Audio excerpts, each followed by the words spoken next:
Introduction: The Trap of a Frictionless Life. Since you can remember, modern civilization has injected you with a devastating psychological virus. The idea that the natural state of the human being should be absolute comfort. You have been sold the utopia of a frictionless life, where success flows effortlessly, heavy emotions are labeled toxic, and the entire universe conspires to keep you wrapped in thermodynamic cotton. This pathological obsession with eradicating pain has spawned a spiritually fragile, anesthetized, and biologically weak species.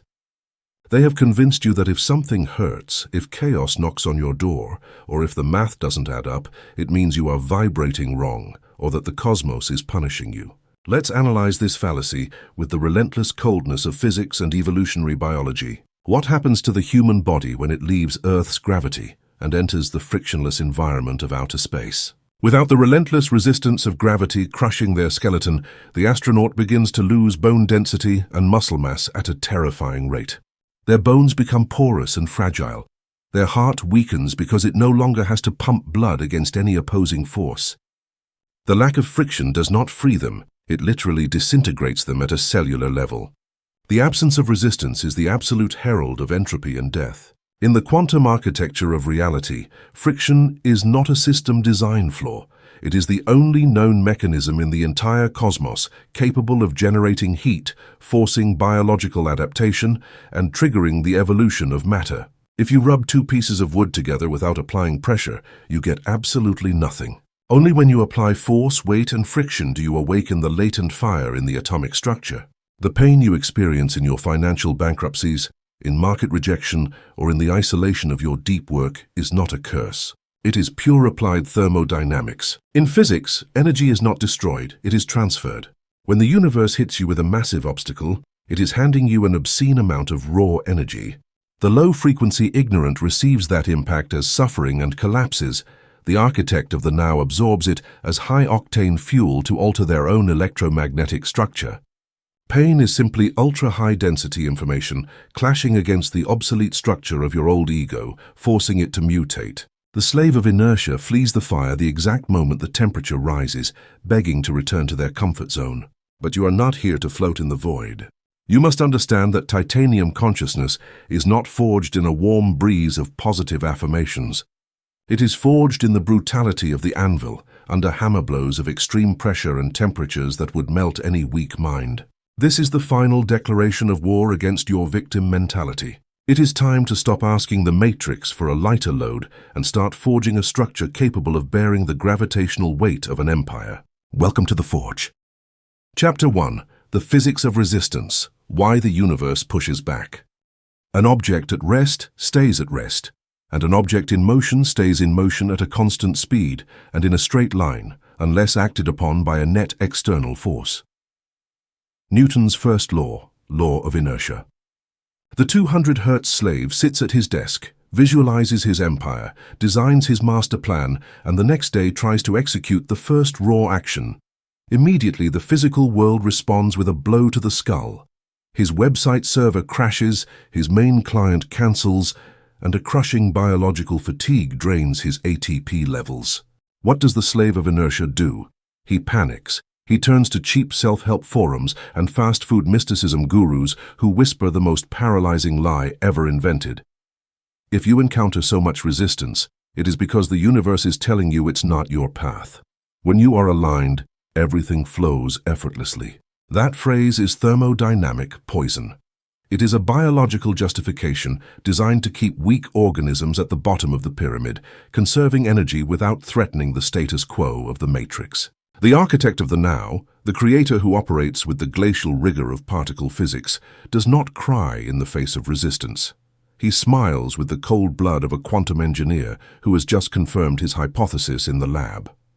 He understands that the universe has no personal agenda against him. The universe is simply obeying immutable mathematical laws of mass, inertia, and friction. If the physical world pushes back with disproportionate violence, the moment you decide to raise your frequency, it is not a sign to stop. It is the forensic proof that your new gravitational mass is forcing the system to reconfigure. In this chapter, we are going to uproot your romantic and tearful vision of the obstacle. We will dissect the mechanics of resistance so you stop seeing it as an enemy and start using it as the metric launchpad for your empire. 1. The fraud of flow and the tyranny of inertia. To master external resistance, you must first understand the most tyrannical force governing your biology and the cosmos: inertia. In classical physics, inertia is the inherent resistance of any physical object to a change in its state of motion. Your life is an object that has been moving at a mediocre speed for decades. Your past identity has mass, and mass demands a brutal energetic tribute to alter its trajectory. When you decide to invoice your first million or rewrite industry paradigms, you are introducing a radical force vector into a system that was comfortable in its decay. You are trying to change the direction of a 300,000-ton supertanker in the middle of the ocean using only the electromagnetic force of your frontal lobe and your daily action. Did you expect the rudder to turn with the smoothness of a sports car? Did you expect the water not to oppose the steel of your own past? Resistance is not the universe hating you. It is the inertia of your own past decisions demanding payment. The environment of scarcity surrounding you was collapsed by your own attention for years. To break those atomic bonds and force matter to reorganize into a structure of wealth requires a severe thermodynamic collision. The pain and friction you feel when starting your empire is nothing more than the metallic sound of inertia breaking. Wanting the empire without the friction is the physical equivalent of wanting to start a fire by rubbing two ice cubes together. Nature requires friction to produce heat, and heat to trigger transmutation. 2. Static versus kinetic friction, the math of the beginning. If you have ever tried to push a stalled vehicle, you know this law. At first, you push with all your strength. Your veins bulge, your heart rate spikes, you burn glucose at a frantic rate, and the damn car does not move an inch. It seems welded to the ground.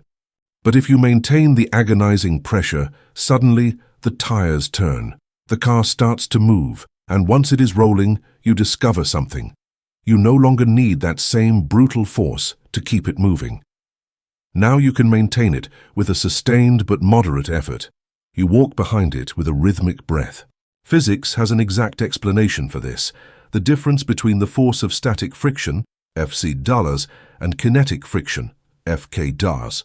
Delefis Sheliharmutes Endella, where kanomutas is the coefficient of static friction and N$ is the normal force. The coefficient of static friction, resistance to start moving, is always, under any condition, mathematically greater than the coefficient of kinetic friction, resistance of an object already in motion. At a microscopic level, surfaces in repose are cold-welded. You must break those atomic bonds to initiate movement.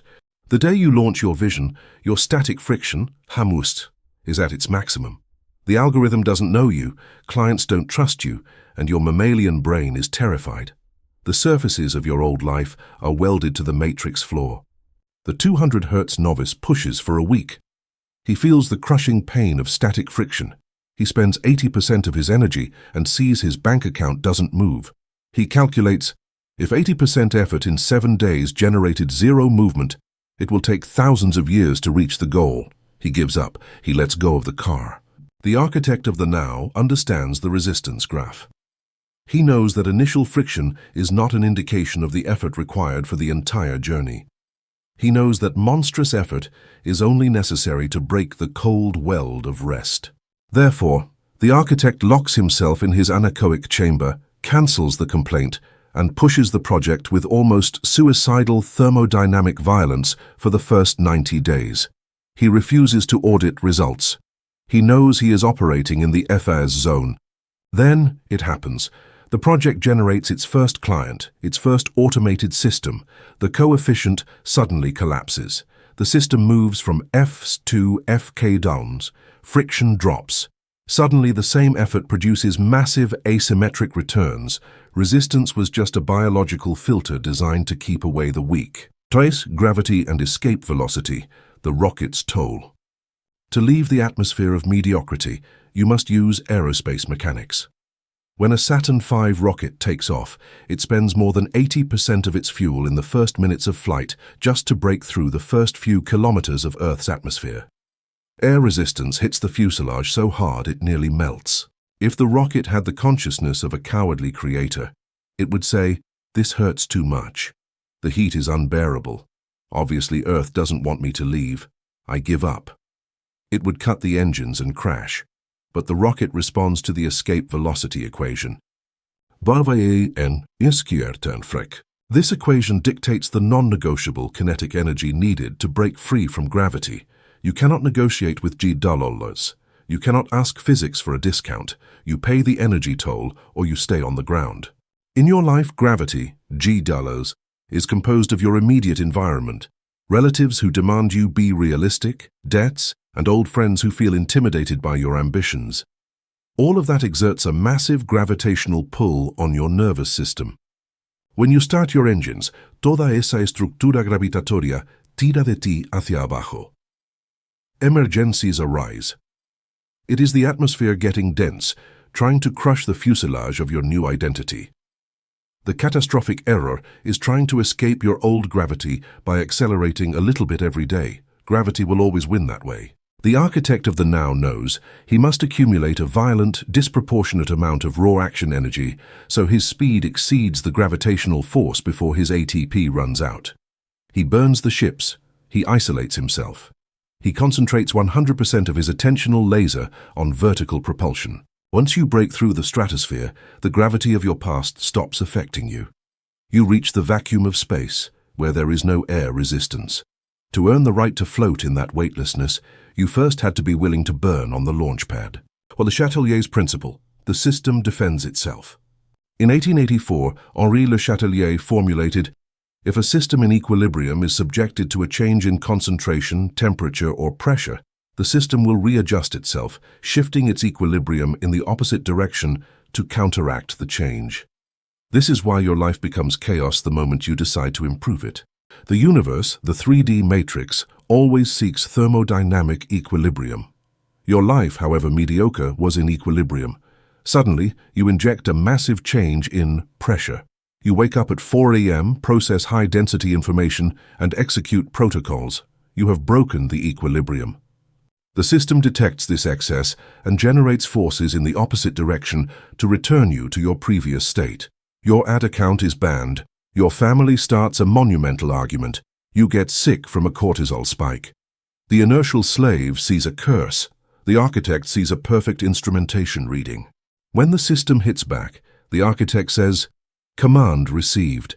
The system has detected my voltage. The matrix is trying to counteract the pressure. This means my laser is working." You win by maintaining constant pressure. If you don't blink, the system runs out of energy to counteract you. The universe then has no choice but to collapse and establish a new state of equilibrium. This time, the equilibrium is established in your new orbit of power. The chaos disappears, and your level of extreme wealth and military discipline becomes your new, peaceful normal. 5. The logistic suicide of the ego and technological surrender. Understanding the physics of resistance requires psychological mutilation. You must stop taking friction personally. If you hit a brick wall with bare knuckles, you will bleed. The wall does not hate you. It is simply that the atomic bonds in the brick are stronger than your soft tissue. It is a matter of density. When facing a saturated market or a financial crisis, do not feel attacked. Feeling attacked implies you are granting power to the hologram. Friction is inorganic. It is stupid. It is simply the slowness of dense matter trying to reach the speed at which your quantum mind already operates. Assume from millisecond 1 that the process will be brutal. Do not look for the road to be smooth. Look for your shock absorbers to become solid titanium. When you assume resistance is the standard operating fee of the gods, it loses its psychological power over you. You expect it, measure it, and push back. 6. Operating protocols, the thermodynamic icebreaker. You must mechanize your response to pain. Here are 3 military protocols to destroy the static friction of the matrix. Protocol 1, the 90-day blind acceleration. For 90 days, inject raw action for 12 to 14 hours a day without looking at metrics or validation. Accumulate enough kinetic energy to break the cold weld of inertia. On day 91, open your eyes and evaluate. Protocol 2, hacking Le Chatelier. When you achieve a new level, the matrix will try to strike with a technical failure or an attack. Do not react. Smile and say, "Thermodynamic confirmation received. The system is resisting. The new reality is rendering." Resolve it from absolute certainty. Protocol 3. Critical mass assimilation. Seek voluntary microdoses of friction daily. Take a 3-minute ice-cold shower without blinking. Fast for 24 hours while working. Call a client who intimidates you. By subjecting your biology to controlled friction, you teach your amygdala that rejection does not mean death. Chapter 2. The myth of the toxic emotion. Fire is fuel. Contemporary civilization has been infected by an extremely dangerous psychological doctrine. They have told you that anger is destructive. They have told you that fear is paralyzing. They have taught you that frustration, anxiety, and rage are toxic or low-vibration emotions from which you must flee at all costs. They have sold you the image of a sterile universe where the enlightened creator must walk with a perpetual smile, levitating above problems, immersed in a cloud of unshakable positivity. This philosophy is the ultimate thermodynamic castration of the human race. It is a narrative designed to keep individuals docile, passive, and stripped of their most brutal driving force.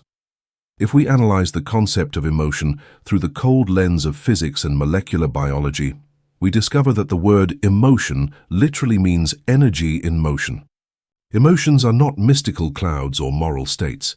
They are quantifiable electromagnetic signatures generated by your heart and sustained by a chemical cascade of neuropeptides in your bloodstream. Under the first law of thermodynamics, energy has no ethics. It is not good or bad. It is simply the capacity to perform work. A lightning bolt of 1,000,000 volts that strikes a tree and reduces it to ashes contains exactly the same electrical energy that lights up a hospital operating room, saving a life. The difference lies not in the nature of the electricity, but in the architecture of the system that channels it. In this chapter, we are going to destroy the false god of toxic positivity. We will rescue your darkest and wildest emotions from the corner of psychological shame and place them where they belong, in the fusion reactor of your empire. You will learn why trying to calm down when you are enraged is a grotesque biological waste, and how to transmute panic, rage, and friction into high-octane fuel. We are not here to put out the fire. We are here to build an engine capable of withstanding the explosion. 1. The quantum anatomy of rage and fear. The inertial slave operating at 200 Hz fears his own darkness. When he experiences financial failure, betrayal, or an attack from the competition, his cerebral amygdala ignites. His body is flooded with cortisol and adrenaline. His heart, the most powerful magnetic generator in human anatomy, begins to beat with savage force. What does the slave do in the face of this voltage? He is frightened by his own power. He tries to repress it. He breathes deeply, trying to force a peace he does not feel, repeats hollow positive affirmations, or flees toward the cheap dopamine of social media. He wastes the charge. The architect of the now understands that rage and fear are not weaknesses. They are massive injections of energetic capital. When you feel pure, visceral rage, your biological system is handing you a blank check of ATP, adenosine triphosphate energy. Evolution designed this hypermetabolic response to provide you with the physical strength needed to face a lethal predator or flee at superhuman speeds. Your blood retreats from digestive organs and saturates your muscles. Your pupils dilate. Your pain threshold rises. You are, in that exact millisecond, a biomechanical predator. Calling that discharge of energy toxic is the ultimate act of ignorance. It is like finding a crude oil well in your backyard and complaining that it stains the grass. Rage is high-amplitude kinetic energy, simply spinning in a disordered frequency. Panic is immense electrical voltage that has not found a ground pole. In the physics of the pragmatic creator, the scarcity of energy is the true enemy, not its abundance. It is infinitely easier to take a human being full of rage and redirect their fire to build $1 million empire than to try to resurrect an apathetic, depressed, and peaceful human who lacks the energy to get out of bed. 2. Destructive interference, the danger of forced positivism.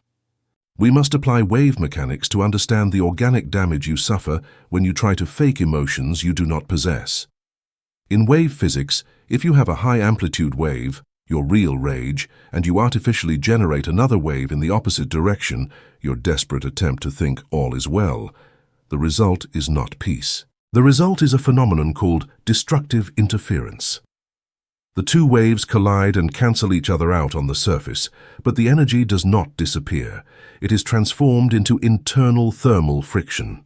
When you feel terror about your business and force your frontal lobe to repeat, "I am a money magnet," while your chest burns with anxiety, you are causing an electromagnetic short circuit of gargantuan proportions. Your magnetic heart is shouting a biological truth: we are in danger. Your brain is emitting a lie: we are safe. This cognitive dissonance consumes massive amounts of your daily caloric reserve. The attempt to repress the shadow exhausts you to the point of cellular ruin. That is why you end the day chronically fatigued. You have spent all your energy fighting against yourself in the vacuum of your own mind. The architect does not pretend. He possesses a tactical arrogance that allows him to look terror in the eyes without blinking.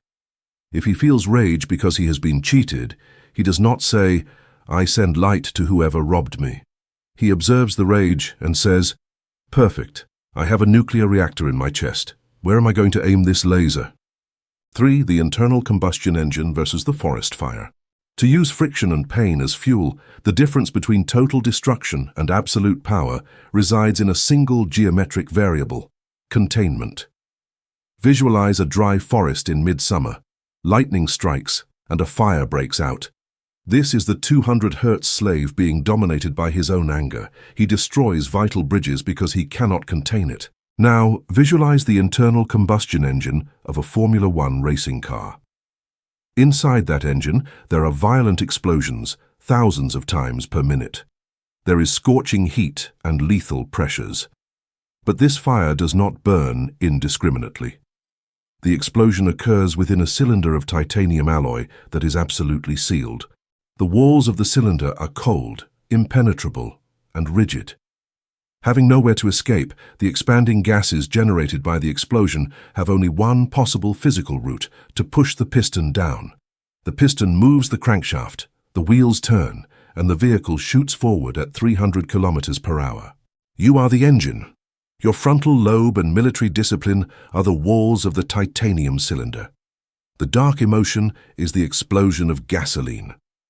When the world hits you and anger explodes within you, the absolute mandate of pragmatic metaphysics is isochoric containment, a thermodynamic process occurring at constant volume. You feel the fire. You let it reach its maximum temperature, but you strictly forbid yourself from opening your mouth or reacting in the 3D world.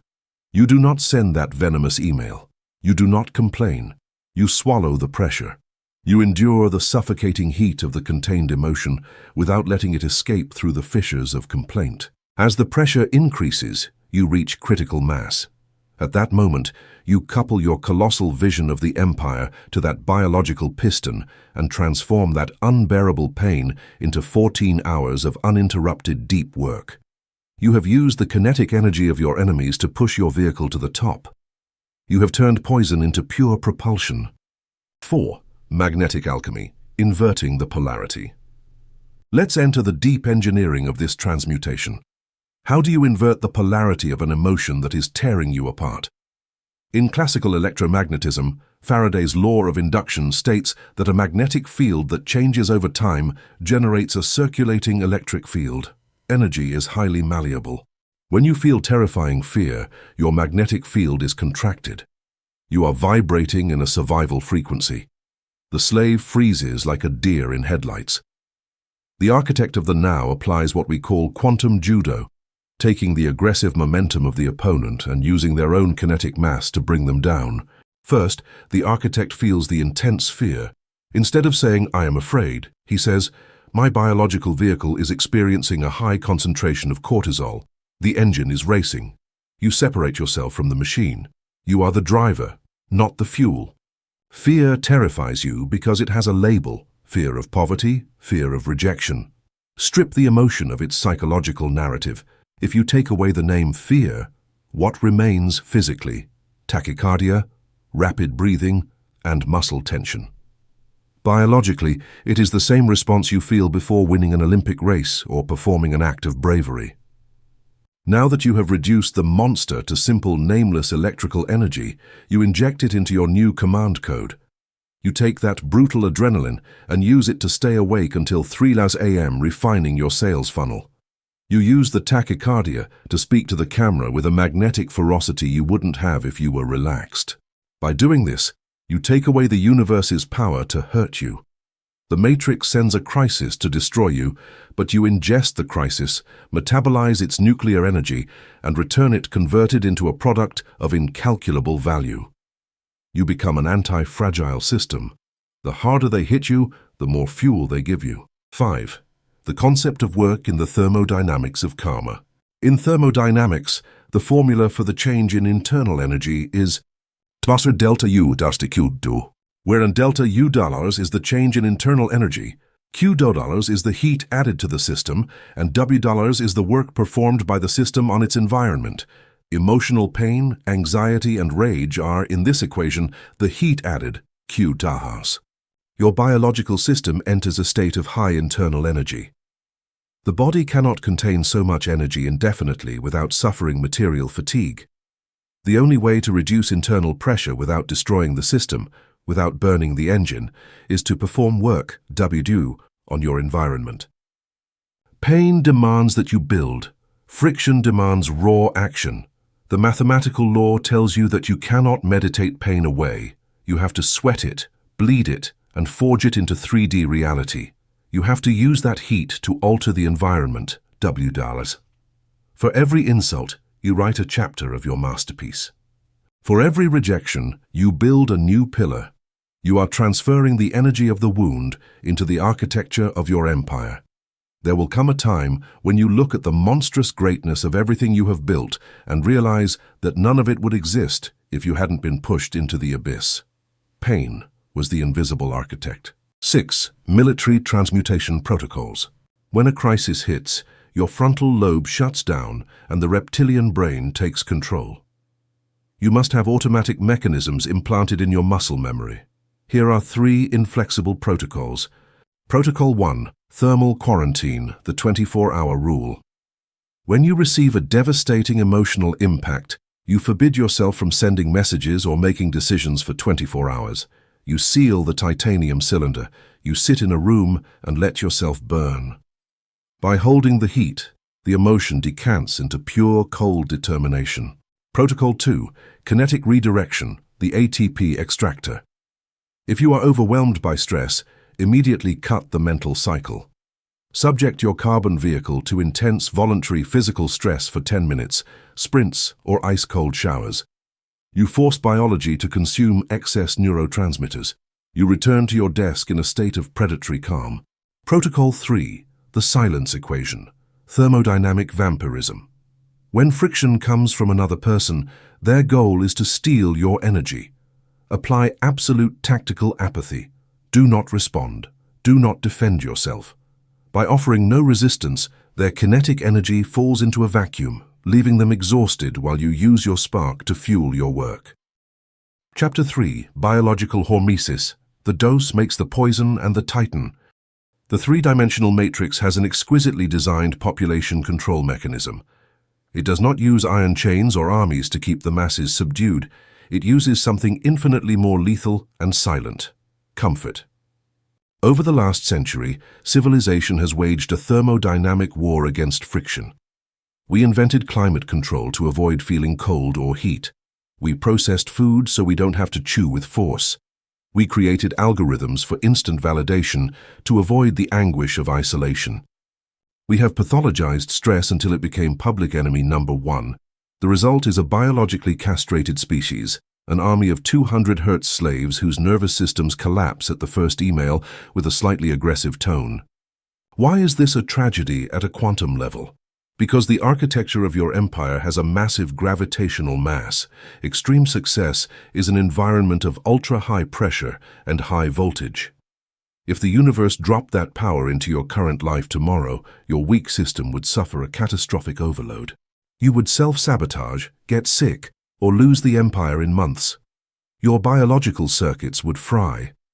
The universe does not deny you the empire as a punishment. It denies it for simple biomechanical safety. Your hardware is not yet ready to conduct 10,000 volts of quantum energy. To become a conductor capable of channeling the power of the gods, you must rewrite your cellular biology. The only tool nature provides for this mutation is biological hormesis. We will infiltrate your cells to teach you how poison, in the correct dose, is the only antidote to weakness. 1. The entropy of safety, the thermal coffin. To understand hormesis, we must observe the thermodynamic disaster that occurs when you remove stressors from a biological system. The second law of thermodynamics dictates that every closed system tends toward maximum entropy, disorder, and energy loss, unless energy is injected from the outside. Your body and mind are thermodynamic systems. When you lock yourself in a safe zone, avoid difficult conversations, flee from financial risk, or consume junk content to numb anxiety, you are sealing your system. You are turning it into a closed system. Without environmental aggression, your biology assumes strength is no longer necessary. Cellular efficiency dictates that maintaining muscle and sharp neural networks costs too much ATP. If the environment is soft, the body dismantles its defenses. Your mitochondria begin to die from lack of use. You become fragile glass. In a universe of violent entropic forces, being glass is a quantum death sentence. The inertial slave prays, "Universe, protect me from chaos."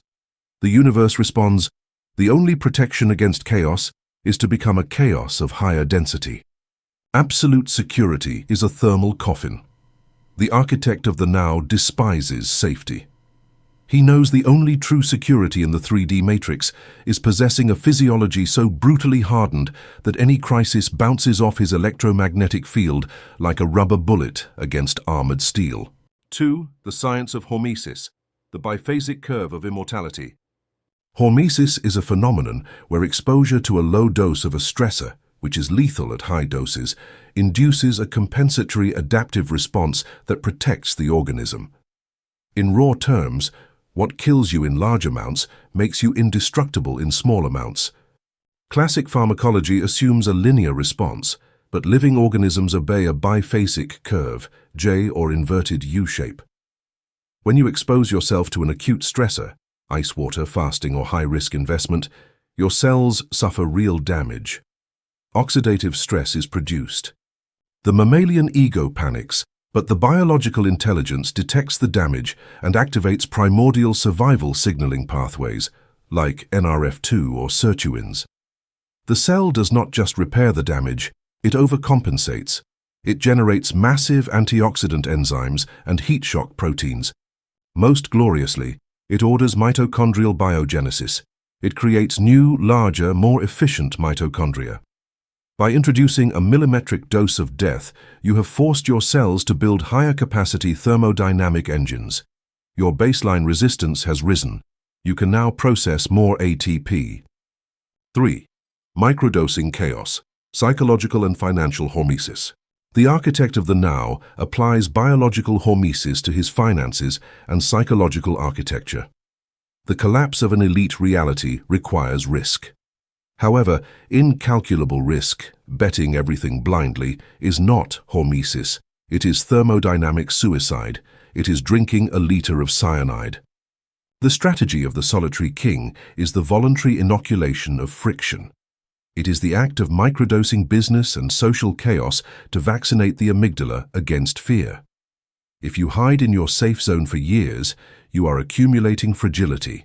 Psychological hormesis demands you seek rejection in controlled doses long before you are ready. You force yourself to launch raw offers and polarizing content. When the rejection hits, you isolate the emotion in your anechoic chamber and watch the system overcompensate. Your brain realizes, I was rejected, but I am still alive. The sun rose again. In that 0-point recovery, your nervous system hardens. After 100 microdoses of voluntary rejection, your pulse will not skip a beat when facing a giant. You have forged impenetrable electromagnetic armor. 4. Thermal regulation of the soul, anchoring certainty in ice. If your mind visualizes wealth, but your body panics at the slightest discomfort of hunger or cold, the hardware will always abort the program to ensure survival. For the universe to materialize your decrees, there must be a lethal coherence between brain and body. The architect practices tactical fasts of 24 to 36 hours. By depriving the body of glucose, the ego screams, but the architect denies it command. He forces the body into autophagy and switches the engine to burning ketones. In this state, the mind becomes a terrifying blade. Submerging the body in ice water is the ultimate quantum shock therapy. Every pain receptor activates. The primitive instinct is to flee. The architect subdues the biological panic to the mind's order. He relaxes in the core of the frozen hell. When you master your body's panic in ice water, you burn a new line of code. I dictate my frequency, regardless of the chaos or pain surrounding me. When you master the ice, you master the market. You will take advantage of others' panic to buy the market at fire sale prices. 5. The turning point, avoiding allostatic overload. The lethal error of hustle cultists is believing that if stress is good, infinite stress is infinite well-being. They end up with burned-out adrenal glands. Biology has a strict limit called allostatic load. If the poison is constant without rest, hormesis inverts. Instead of mitochondrial biogenesis, you get programmed cell death. You destroy your immune system and your field collapses. You cannot manifest an empire if you are biologically dead. The matrix is wave-based, crest and valley. Hormesis demands acute, violent stress followed militarily by a period of cavernous rest and deep recovery. You work with psychopathic focus for 4 hours, and then you cut the power. You retreat to the anechoic chamber. Adaptation occurs exclusively during absolute recovery. 6. Military protocols for hormetic adaptation. Protocol 1. Voluntary inoculation of friction. Every 24 hours, execute one action that causes terror or deep discomfort to your ego.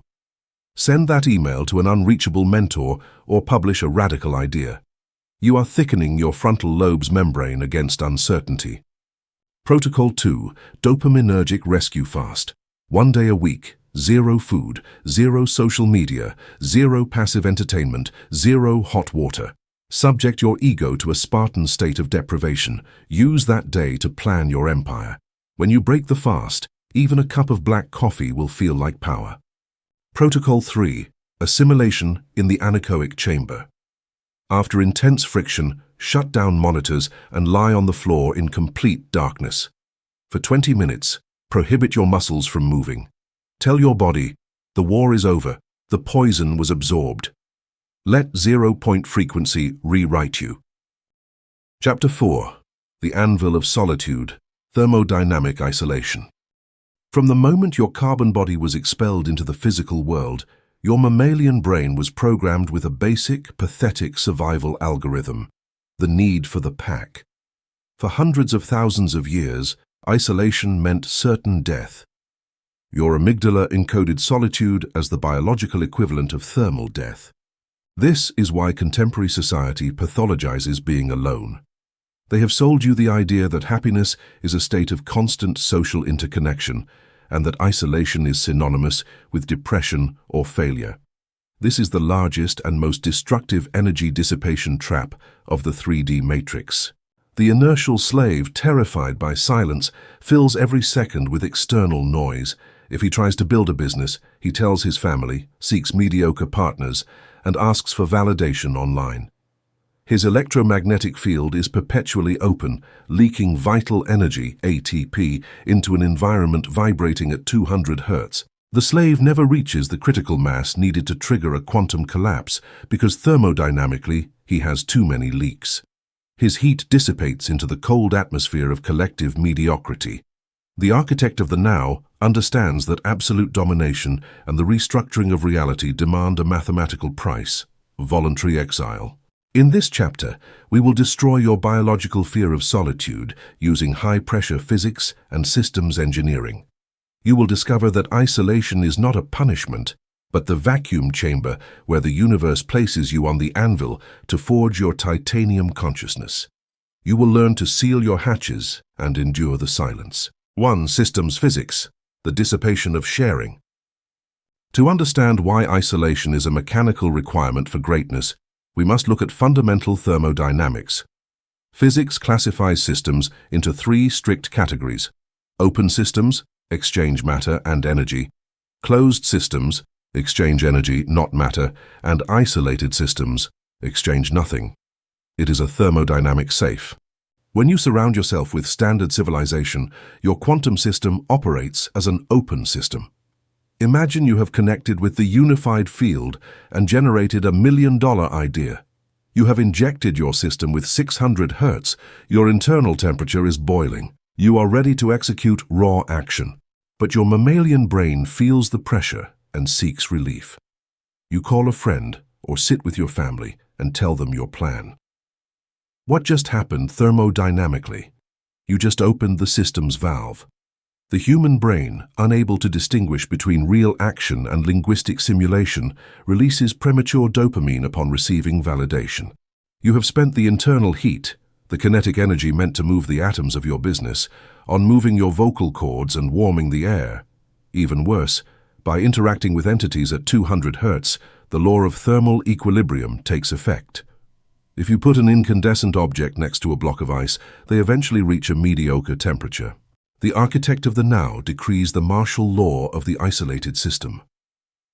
When the architect conceives the empire, he closes his mouth tightly. He does not seek emotional investors. He locks himself in his anechoic chamber and becomes a vacuum-sealed thermos. All the heat from the vision bounces internally, raising the pressure to astronomical levels. Phases of matter, the crystallization of carbon. The structural difference between graphite and diamond is the perfect metaphor. Both are pure carbon. Graphite is soft and worthless. Diamond is the hardest substance on the planet. What separates them? The architecture of their atomic bonds, dictated exclusively by pressure and isolation. To force carbon atoms to crystallize into a diamond, the Earth subjects them to over 1,000 degrees Celsius and pressures above 50,000 atmospheres. The critical variable is the containment of pressure. If a crack opened in the Earth's crust during the process, the pressure would escape and the carbon would cool back into boring graphite. Voluntary isolation is your Earth's mantle. When you lock yourself away to build your masterpiece, far from parties and cheap dopamine, your life's temperature rises. You face your demons and financial uncertainty. The solitude feels almost unbearable. Your ego screams for an escape valve. Call someone, distract yourself, vent on Twitter. The inertial slave opens the valve. He goes to the bar, complains about his luck, and feels immediate relief. The pressure is gone, but in doing so, he has destroyed the crystalline structure of his future. He is condemned to remain graphite, soft, common, and a slave to the system. The solitary king understands that the suffocating discomfort of solitude is the forensic indication that the required pressure has been reached. He sits in his empty room and categorically refuses to open the valve. He uses the ideal gas law, PV3 NRTLU. By keeping volume constant and increasing heat, pressure multiplies. Under that thermodynamic anvil, the ego surrenders and the carbon reconfigures. You emerge from that isolation converted into solid diamond. Your electromagnetic field has become unbreakable, capable of cutting through 3D glass without a scratch. You have used the pain of solitude as the hydraulic press of your own evolution. Signal-to-noise ratio, SNR, destroying social static. Your brain is the hardware, your nervous system is the antenna, and the unified field is the transmission tower emitting codes of wealth and genius. In telecommunications, the fidelity of a message is measured by the signal-to-noise ratio equation. SNR is seen afrak p dollars. To receive a clear message, you must either increase signal power or reduce background noise to 0. The unified field does not shout. Intuition and master codes arrive as a low-frequency whisper. Now observe the average creator. He lives in a hurricane of white noise, social media, tragedies, and trivial demands. In this ecosystem, P$$ is so high that the denominator crushes any possibility of reception. The SNR tends towards zero. The creator is deaf. Thermodynamic isolation is the physical equivalent of building a social anechoic chamber, a room designed to absorb all reflections and isolate from outside noise. When you cut ties with those who do not raise your frequency and lock yourself in your sanctuary, you are reducing P$ to its minimum quantum expression. In that disturbing silence, the math inverts. The noise vanishes, and the whisper of infinite intelligence becomes an ear-splitting thunder inside your frontal lobe. Suddenly, you see the matrix's code with optical clarity. Master ideas land in your mind fully assembled because you have calibrated your antenna by cutting the herd's static. Solitude is not emptiness. It is the pure, interference-free bandwidth where the gods download their software. 4. Inverse thermodynamic vampirism, cutting the fiber optics. The ego, indoctrinated by 200 Hz morality, tells you that distancing yourself from your environment is selfish. They attack you with the blackmail of loyalty. We must destroy this using the biophysics of quantum entanglement. When you interact with a cynical individual, you are connecting a high-caliber fiber optic cable between hearts. If you are at 600 Hz and they are at 100, fluid physics dictates that energy will flow from the higher pressure system to the lower one. You are a victim of thermodynamic vampirism. By listening to their complaints, your vital energy is drained to sustain their holograms of failure. You are financing their misery with your own voltage. The architect of the now applies the protocol of the electromagnetic guillotine without a drop of remorse. He understands that cutting toxic ties is a protocol of biological survival. You cannot take third-class passengers into the cockpit while trying to launch a shuttle into quantum orbit. Their weight will crash the ship. Tactical isolation is a brutal act of self-love, and paradoxically, the only real act of love toward the world. A broken creator does not serve the matrix. Only when you isolate and accumulate radioactive power do you have the gravity to lift others from a position of sovereignty rather than codependency. To save the drowning, you must first get out of the water, dry off, build a steel ship, and then throw the rope. If you stay in the water splashing out of solidarity, the ocean of inertia will swallow everyone. The anvil of solitude is the shipyard where you build that battleship. 5. The gravity of the solitary king. Attraction by density. Here lies the most sublime secret. The more you hide from the world to build internal value, the more violently the world will be dragged toward you when you emerge. The novice creator begs for attention, radiating desperation and low density. In astrophysics terms, he is a tiny asteroid with no mass. He is ignored by giants. The solitary king operates in reverse. He vanishes. He locks himself in the dark forge of his mind for months or years, building majestic systems. In that deathly silence, his energy is not being lost, it is condensing. If you compress a massive star without losing its mass, you create a black hole, an entity with infinite gravity. When the architect finally opens the doors of his anechoic chamber, his presence curves the space-time of his market. He no longer pursues, he attracts. Elite clients and strategic alliances feel an inexplicable gravitational pull. They sense a thermal signature of absolute self-sufficiency. You have used solitude to increase your density until you become the center of your industry's solar system. Planets do not orbit the sun out of kindness. They do so forced by the crushing weight of its core. 6. Military protocols of thermodynamic isolation. Protocol 1. The hermetic seal of the project. From the moment you receive a vision, you are forbidden from verbalizing it to anyone not directly building it. No big things coming posts. You swallow the emotion and let the secret burn you. Speak with results, never with promises. Protocol 2. The fast of explanations. When your environment demands justifications for your distance, execute the fast of explanations. Do not spend a single watt of ATP defending your decisions. Your response must be cold. I am working. I am not available. Let them call you crazy.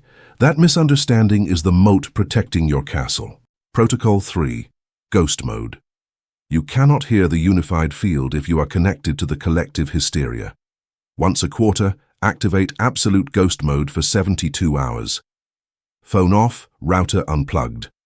On the third day of total sensory blackout, you will experience crystalline lucidity. You will emerge knowing exactly where to strike. Chapter 5. Ego Combustion, Death and Restructuring. Throughout your life, society has trained you to be the guardian of an extremely fragile, unstable, and highly flammable structure. Your three-dimensional identity, your personal history, your ego. They told you to protect your reputation, defend your pride, and cling to university titles, financial status, and the image others have of you.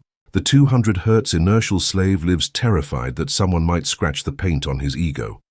He spends 90% of his daily metabolic energy, ATP, building defensive walls around a holographic illusion that, from the viewpoint of quantum physics, does not even exist.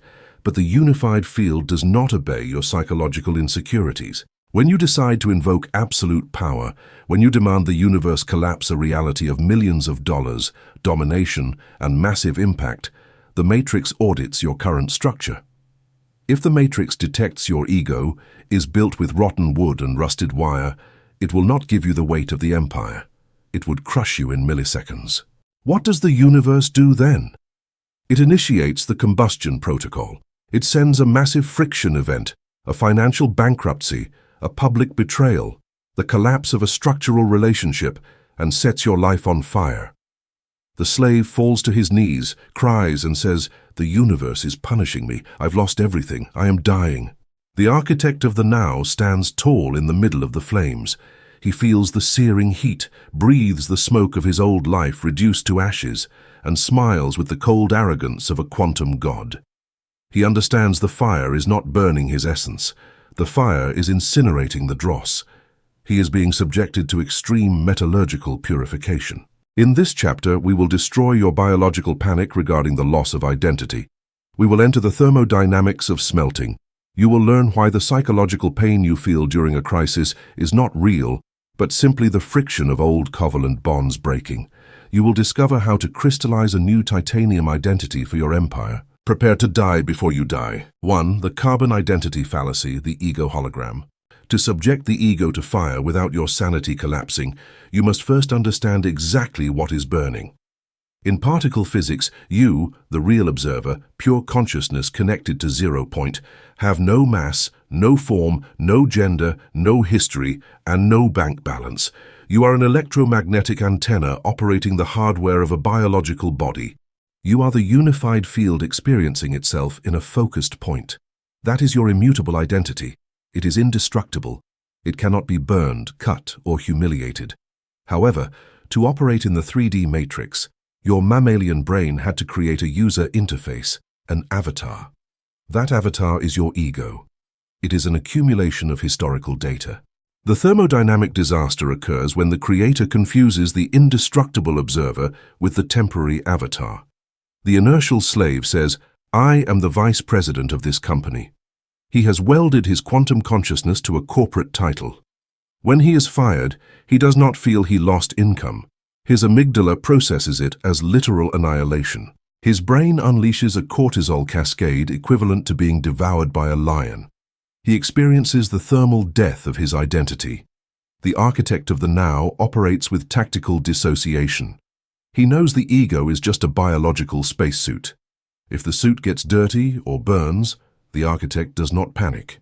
He throws it into the incinerator. When you understand you are not your money, not your failures, and not the opinion of your clients, you become thermodynamically immune. If the market rejects your masterpiece, the ego cries, but you, the eye of the observer, sit on your gravitational throne and analyze the data without a drop of pain. You have separated the signal from the noise. 2. Thermodynamics of loss, the smelting furnace. If you want to forge military-grade steel or aerospace titanium, you cannot stroke the metal with pretty words. You must subject it to the brutality of the foundry. Visualize a metallurgical blast furnace. When you extract iron from the earth, it comes mixed with rock, sulfur, and oxygen. It is weak, brittle, and full of impurities. To purify it, the engineer throws it into the furnace and raises the temperature to over 1,500 degrees Celsius. At that infernal temperature, the atomic bonds of the raw iron break. The solid structure collapses into an incandescent, chaotic liquid. Impurities having a different molecular density separate and rise to the surface as slag. The engineer scrapes the slag away, leaving only pure iron ready to be alloyed with carbon to become indestructible steel. Your life, under the quantum microscope, is that blast furnace. When you ask for a quantum leap, the universe turns on the burners. Your environment collapses. You run out of liquidity. Your friends turn their backs. What is the sharp pain you feel in the middle of that crisis? It is not a divine punishment. It is the slag separating from your core. The slag is all your poverty beliefs, your pathological need to be liked by the mediocre, your inherited fears, and your empty arrogance. All of that detaches from your field and rises so you can watch it burn. The catastrophic error of the cowardly creator is that when the furnace reaches 1,500 degrees, he panics. He tries to put out the fire. He tries to save the slag because he was used to it. He lowers his standards and prays for social attention. The result is an amorphous metal full of structural trash that can never hold the weight of wealth. The architect of the now, when the fire of crisis envelops him, refuses to flee. He anchors himself in his anechoic chamber, opens his arms, and demands more heat. He decrees, "Burn everything that is not titanium, incinerate everything that can be destroyed, so only the absolute remains." He endures the combustion of the ego with military breath. He knows that upon leaving that furnace, his electromagnetic signature will be so pure, dense, and heavy that money and opportunities will be attracted to him by pure gravity. 3. Biological terror of disintegration. Do not underestimate the panic you will experience. We are talking about hacking millions of years of mammalian evolution. When the ego begins to burn, the central nervous system does not use metaphors. Your biology does not distinguish between the collapse of a company and being attacked by an enemy tribe in prehistoric times. The loss of status or a radical change of identity triggers the death threat protocol in your brain's default mode network, DMN. You will experience severe tachycardia, insomnia, cold sweats. A voice in your head will scream that you are heading for ruin, that you are crazy, and that you should return to the safety of the 200 Hz herd. This is where hyperfrontality and quantum lead mastery intervene. You must look at that biological response as a forensic pathologist examining a corpse. You feel the terror, but you do not identify with it. You speak to yourself with clinical coldness.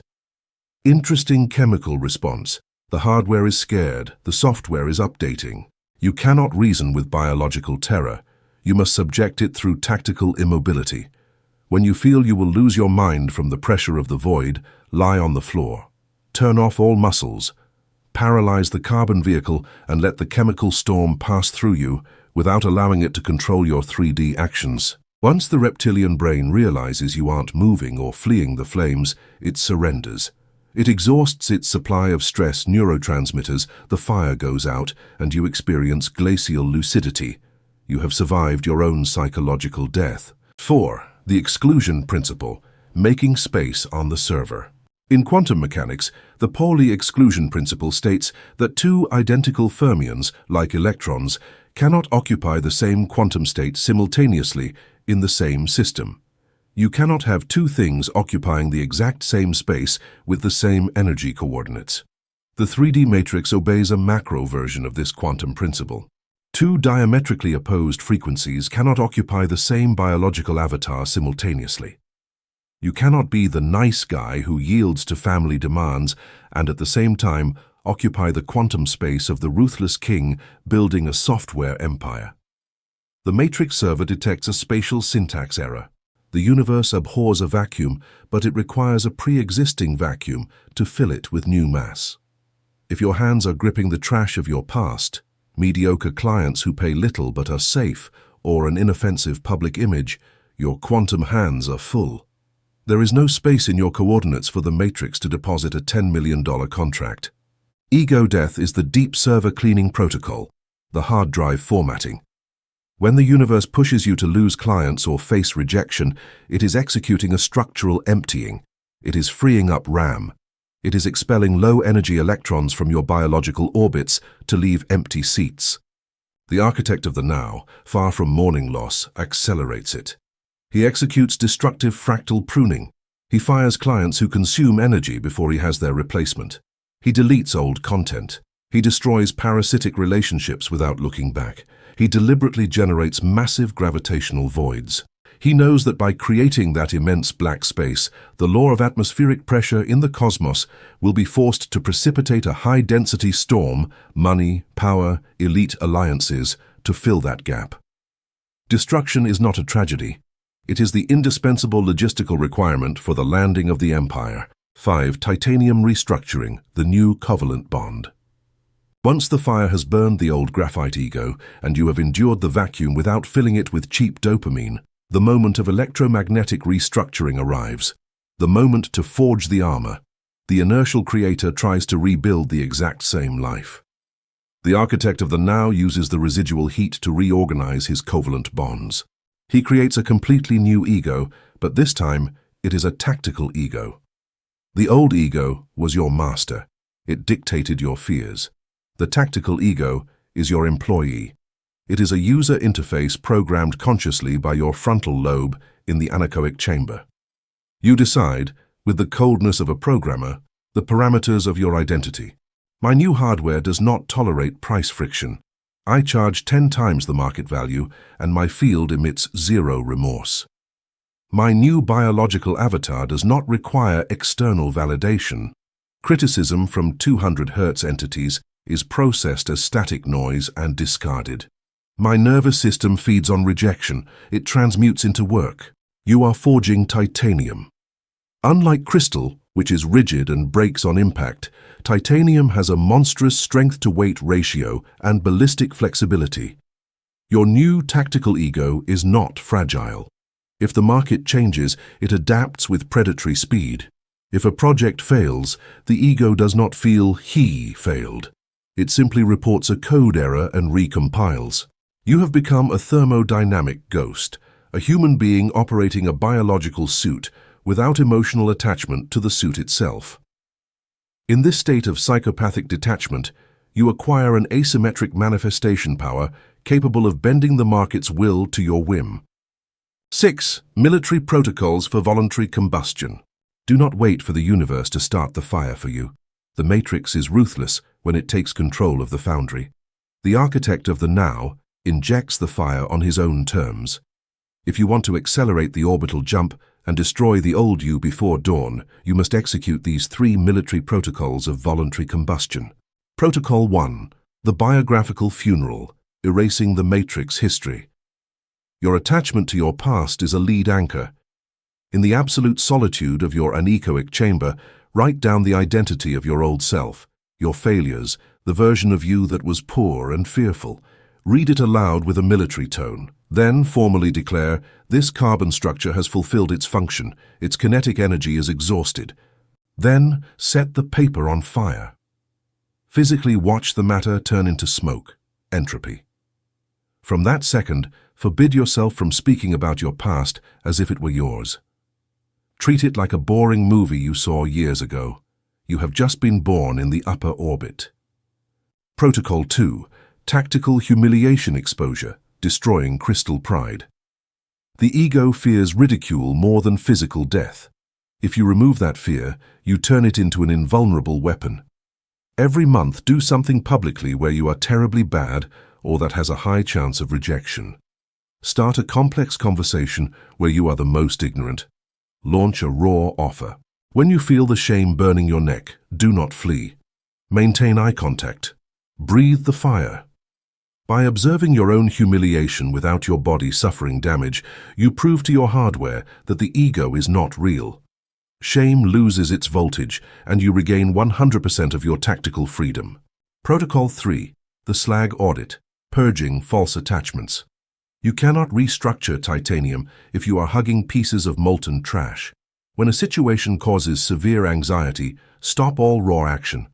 Look into the monolithic mirror and ask the surgical question, What exact part of my false 3D identity feels threatened right now?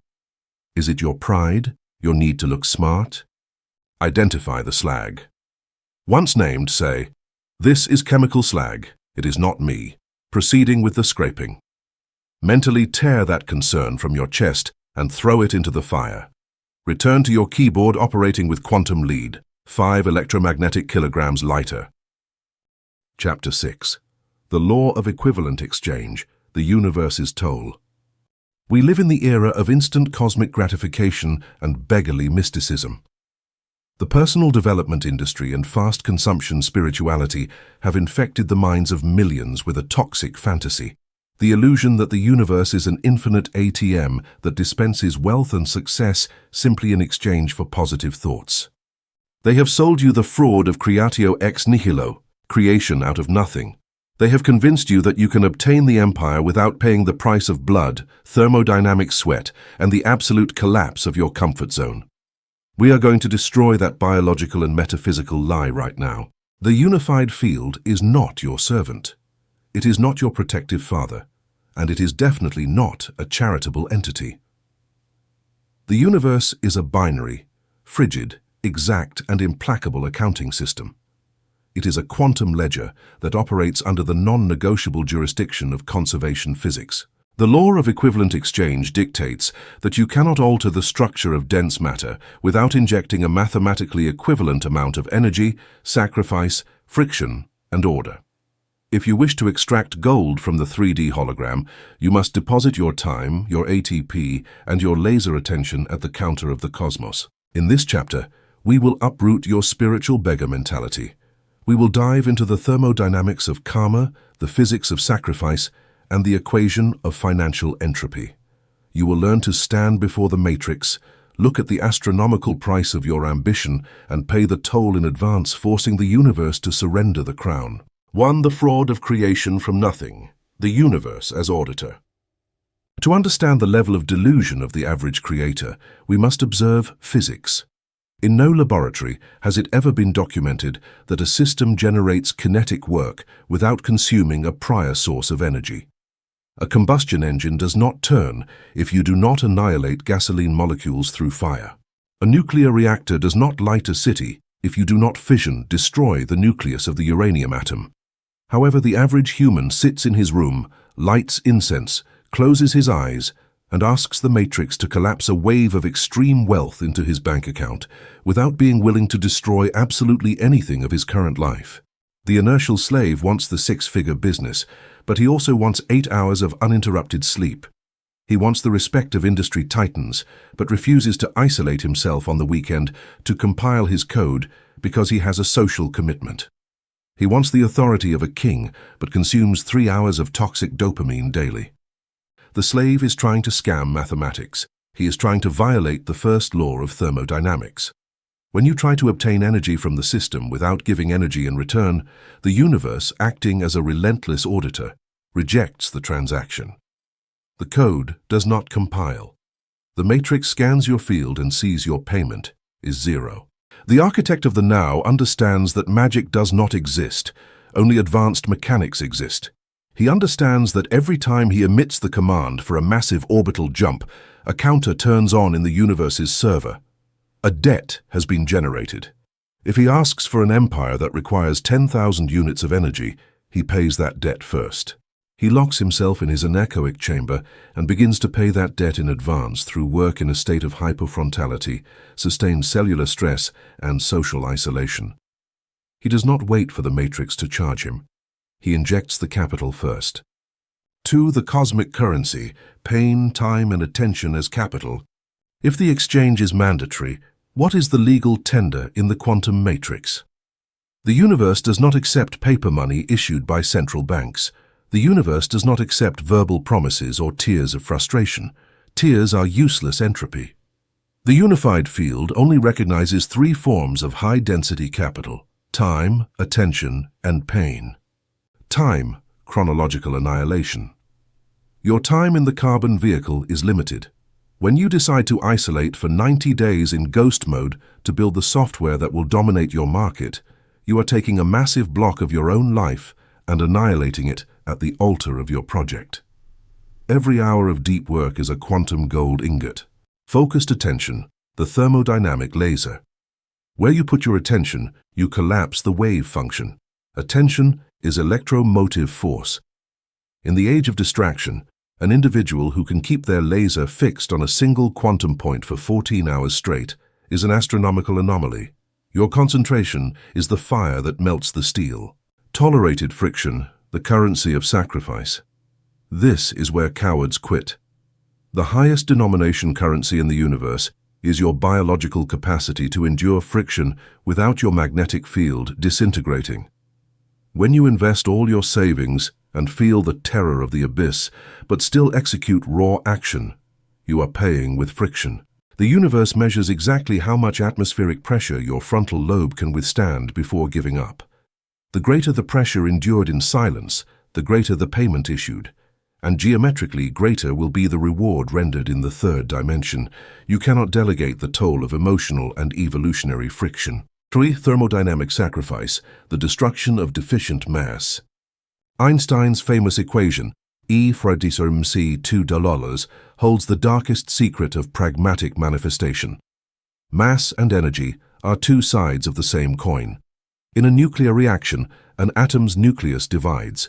The resulting mass is slightly less than the original. There is a mass defect. That missing mass was annihilated and transformed into pure energy. For massive energy to be released, a part of the structural matter must be destroyed. This is the physics of sacrifice.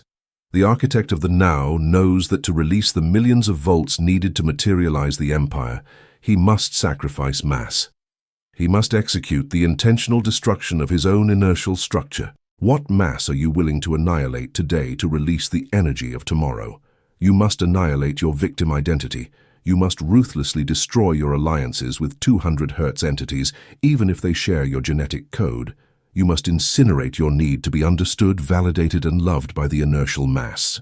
You must sacrifice your weekends, your leisure hours, and the comfort of your parasympathetic nervous system. The slave looks at this sacrifice and feels terror. He clings to his deficient mass, refusing to fission the atom, and therefore condemns himself to live a life without energy, stuck in the swamp of scarcity. The solitary king puts his life to the electromagnetic guillotine. He lays his comfort on the altar of equivalent exchange and raises the axe without hesitation. He pays the price with cold blood. By destroying that useless mass, habits, relationships, fears, a kinetic energy is released that propels his vehicle toward domination. 4. The asymmetric deficit, forcing the matrix to balance the scale. There is a master hack, a vulnerability in the source code of thermodynamics that the greatest revolutionaries have used, the generation of asymmetric deficit. The universe hates imbalance. If you create a massive imbalance in a system, the universe will mobilize all necessary forces to restore parity. The mediocre individual seeks daily symmetric balance. If he works 8 hours, he demands to be paid exactly for those 8 hours. If he does a favor, he expects thanks immediately. Since his cosmic account is always at zero, he never accumulates gravity. He is an irrelevant organism. The architect of the now operates with a generous sociopathy. His strategy is to put the matrix in debt. He builds a system or product that brings a monstrous amount of value to the human network. He injects 10,000 hours of hyperfrontal programming and then launches that value into the market, charging a fraction of its true worth. The inertial ego would scream, "You're crazy, you're being exploited." But the architect is playing quantum chess. By injecting 100,000 volts of structured energy and refusing to extract immediate 3D reward, he has created a monumental pressure vacuum. He has tipped the karmic and thermodynamic scale heavily on his side. The universe, bound by its own laws of conservation, enters a state of emergency. It detects that a biological entity has injected a gigantic mass of value without extracting the equivalent. The matrix cannot tolerate this deficit. It has a mathematical debt to the creator, and the matrix always pays its debts with quantum interest. It proceeds to balance the equation in astonishing ways. It reorganizes the atoms of the market. It sends the billionaire investor. It makes the algorithm expand the message globally. If you want the universe to crown you as emperor, you must first give it a castle built with your own hands without asking for payment in advance. 5. Financial entropy, money karma, and fluid circulation. It is imperative that we apply the law of equivalent exchange to money. The inertial slave thinks money is an object to be hoarded out of fear. When he accumulates a little, he contracts his field and refuses to invest it. In quantum physics, money is not matter, it is stored kinetic energy, it is pure fluid electric current. When you hoard money from fear and refuse to spend it on your own expansion, you are stopping the flow. You are turning a raging river into a stagnant swamp. In thermodynamics, stagnation is the mathematical definition of dead entropy. The architect of the now understands the hydrodynamics of money. Capital must circulate under high pressure to generate more capital. He practices lethal investment. If a key costs $5,000 and he has $5,100, he injects it into his empire expansion without his heart rate exceeding 60 BPM. He has paid the toll. He tells the matrix, "I trust the mathematical certainty of my quantum collapse." The matrix scans this transaction. It reads the absence of fear and the absolute respect for the law of exchange. In response, it opens the pressure valves and returns the capital multiplied by 10, because it has found an operator who does not interrupt the electromagnetic flow of the cosmos. The universe abhors energy cheapskates. If you try to pirate the software, if you try to steal the time of titans by asking for free virtual coffees without adding value, you are emitting a 100 Hz frequency of misery. The universe detects the leak, assumes you are a parasite, and cuts off your quantum oxygen supply. 6. Military exchange protocols. Philosophizing about sacrifice will not open the quantum bank doors. You must go to the window and deposit physical capital into the matrix. Here are 3 ballistic protocols to force the universe's hand. Protocol 1. Payment in advance. Annihilation of when I have, I will give. The loser's mantra is future tense. Quantum physics does not work in the future. Identify the jump you want to take today.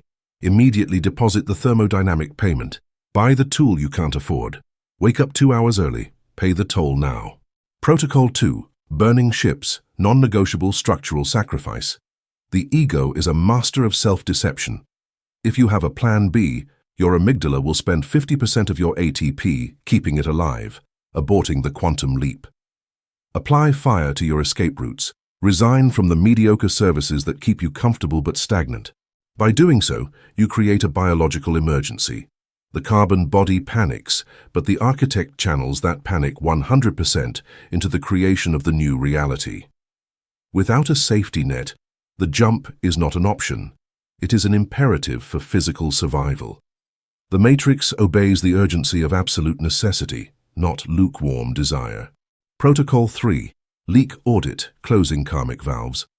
You cannot generate an asymmetric deficit if you have holes in your fuselage where your energy escapes. Execute a forensic audit of your daily exchange. Did you consume hours of content without paying the price? Did you demand results without delivering high-density value first? Identify the fraud in your own code. Seal the leak immediately. Ask the universe for forgiveness through raw actions, assume total responsibility, and raise your standards of value delivery to the level of a perfectionist psychopath.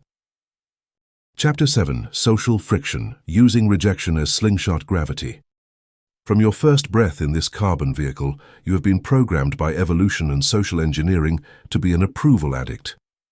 Contemporary civilization, a low-frequency ecosystem where herds of 200 Hz entities huddle to protect themselves from the cold of reality, has turned being liked into the supreme metric of success.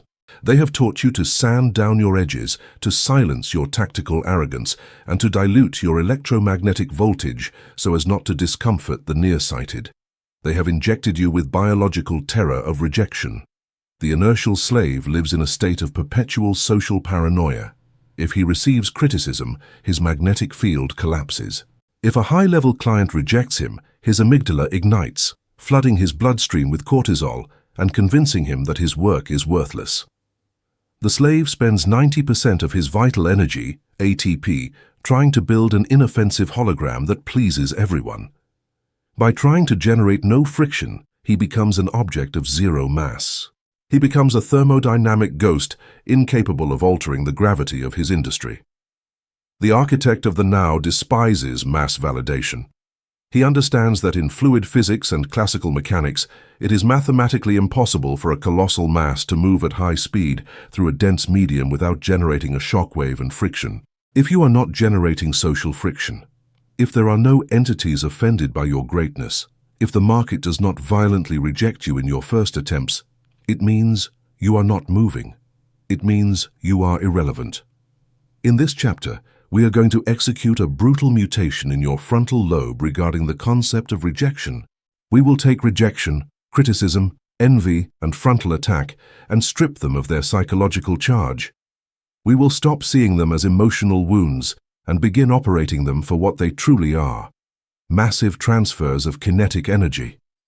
You will learn the astrophysical maneuver of gravity assist, the slingshot effect. You will discover how to enter the hostility of your detractors, steal their angular momentum, and use their own hatred to propel your empire toward an unreachable orbit. No more hiding. It is time to use the gravity of giants to slingshot yourself into the void. 1. The evolutionary biology of rejection, herd panic. To deactivate the pain of rejection, we must first dissect your mammalian brain. Why does it physically hurt when an investor says no or your inner circle mocks your ambition? Modern neuroscience has shown through fMRI scans that the human brain processes the pain of social exclusion in the same region as extreme physical pain. This is not a psychological flaw. It is a survival mechanism encoded hundreds of thousands of years ago. In the Pleistocene, if you were rejected by your tribe and exiled to the frozen steppe, your biological survival plummeted to zero. You died of cold, hunger, or predators. Your biology evolved to interpret disapproval as death. The catastrophic problem is that your amygdala has not been informed that you no longer live in caves. Today, you are safe in a climate-controlled environment. An anonymous individual 10,000 miles away insults you or rejects your offer. Your physical life is in no danger. Yet your primitive brain triggers a neurochemical terror. The ignorant creator obeys this chemistry. He feels the pain, assumes he did something wrong, and retreats to the cave of mediocrity. The architect of the now intervenes in the system. He applies transient hyperfrontality. He feels the cortisol and the racing heart, but uses his superior intellect to veto the biological response. He tells himself with forensic coldness, "Interesting reaction of my outdated hardware. My biology thinks I'm going to die because a 200 Hz slave does not understand my code. I cancel the panic order. The rejection of an inferior mind is the thermodynamic confirmation of my structural superiority." Gravity assist, orbital physics applied to hostility. Once you have neutralized biological pain, you must learn to use the attacker's mass. We will borrow the most majestic maneuver of space exploration, gravity assist. When agencies sent the Voyager probes, they lacked enough fuel to escape the sun's pull. The solution was not to flee from massive planets like Jupiter, but to head for them. The probe enters Jupiter's gravity well. It falls toward the gas giant, accelerating to terrifying speeds. It seems it will crash or be absorbed, but at the last millisecond, using a trajectory calculated with psychopathic precision, the probe brushes the planet, whips around it, and shoots off in the opposite direction. What happened?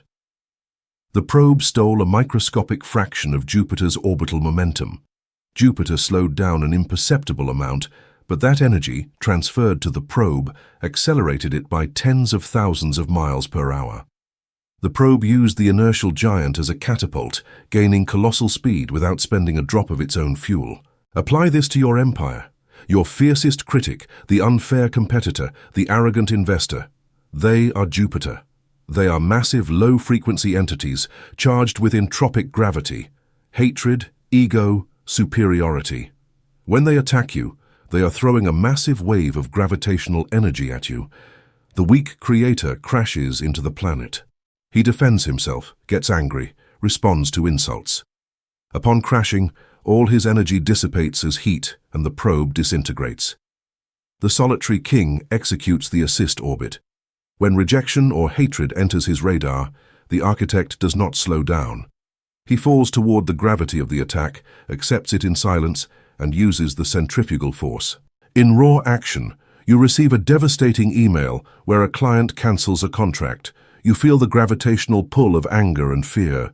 Instead of spending 1 watt of ATP on responding or mourning, you take that boiling kinetic energy, lock yourself in your anechoic chamber, and use that rage to code a new, lethal system for 10 hours straight. You just executed the slingshot effect. You used their hatred as propellant. You shot off into a new orbit of innovation, fueled by the very fuel they gave you. You accelerated toward wealth. They remained orbiting in their own bitterness. You stole their kinetic momentum. 3. Electromagnetic judo, high-level vampirism. In the quantum universe, energy flows where attention is directed. Attention is the tractor beam of reality. When a biological entity feels envy of you or spends time criticizing you, they are executing an energy transfer. To write a 3-paragraph hate comment, that person must burn their own ATP reserves. They are packaging their own life force into an electromagnetic wave and firing it directly at your quantum coordinates. If you react emotionally, get indignant, defend yourself, your field opposes resistance.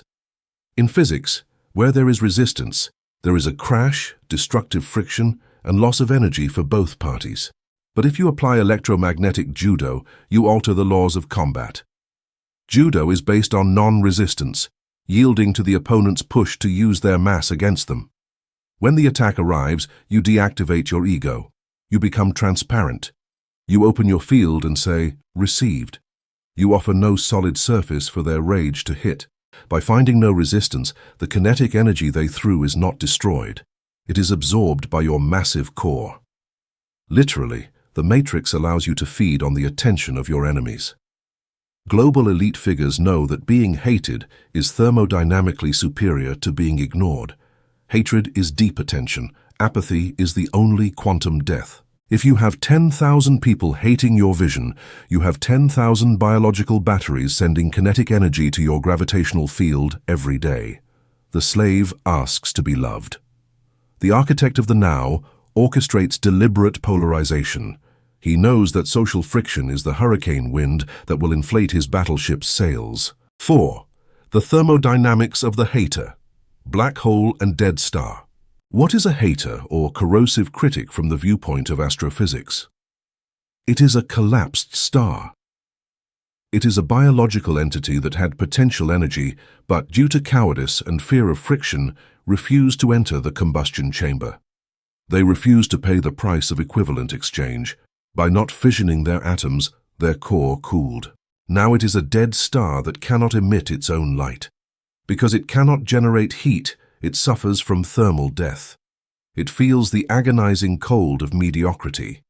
And when it sees you, the architect, burning at 3,000 degrees Celsius, collapsing waves of wealth and expanding your field of quantum lead, the critic is attracted and intimidated.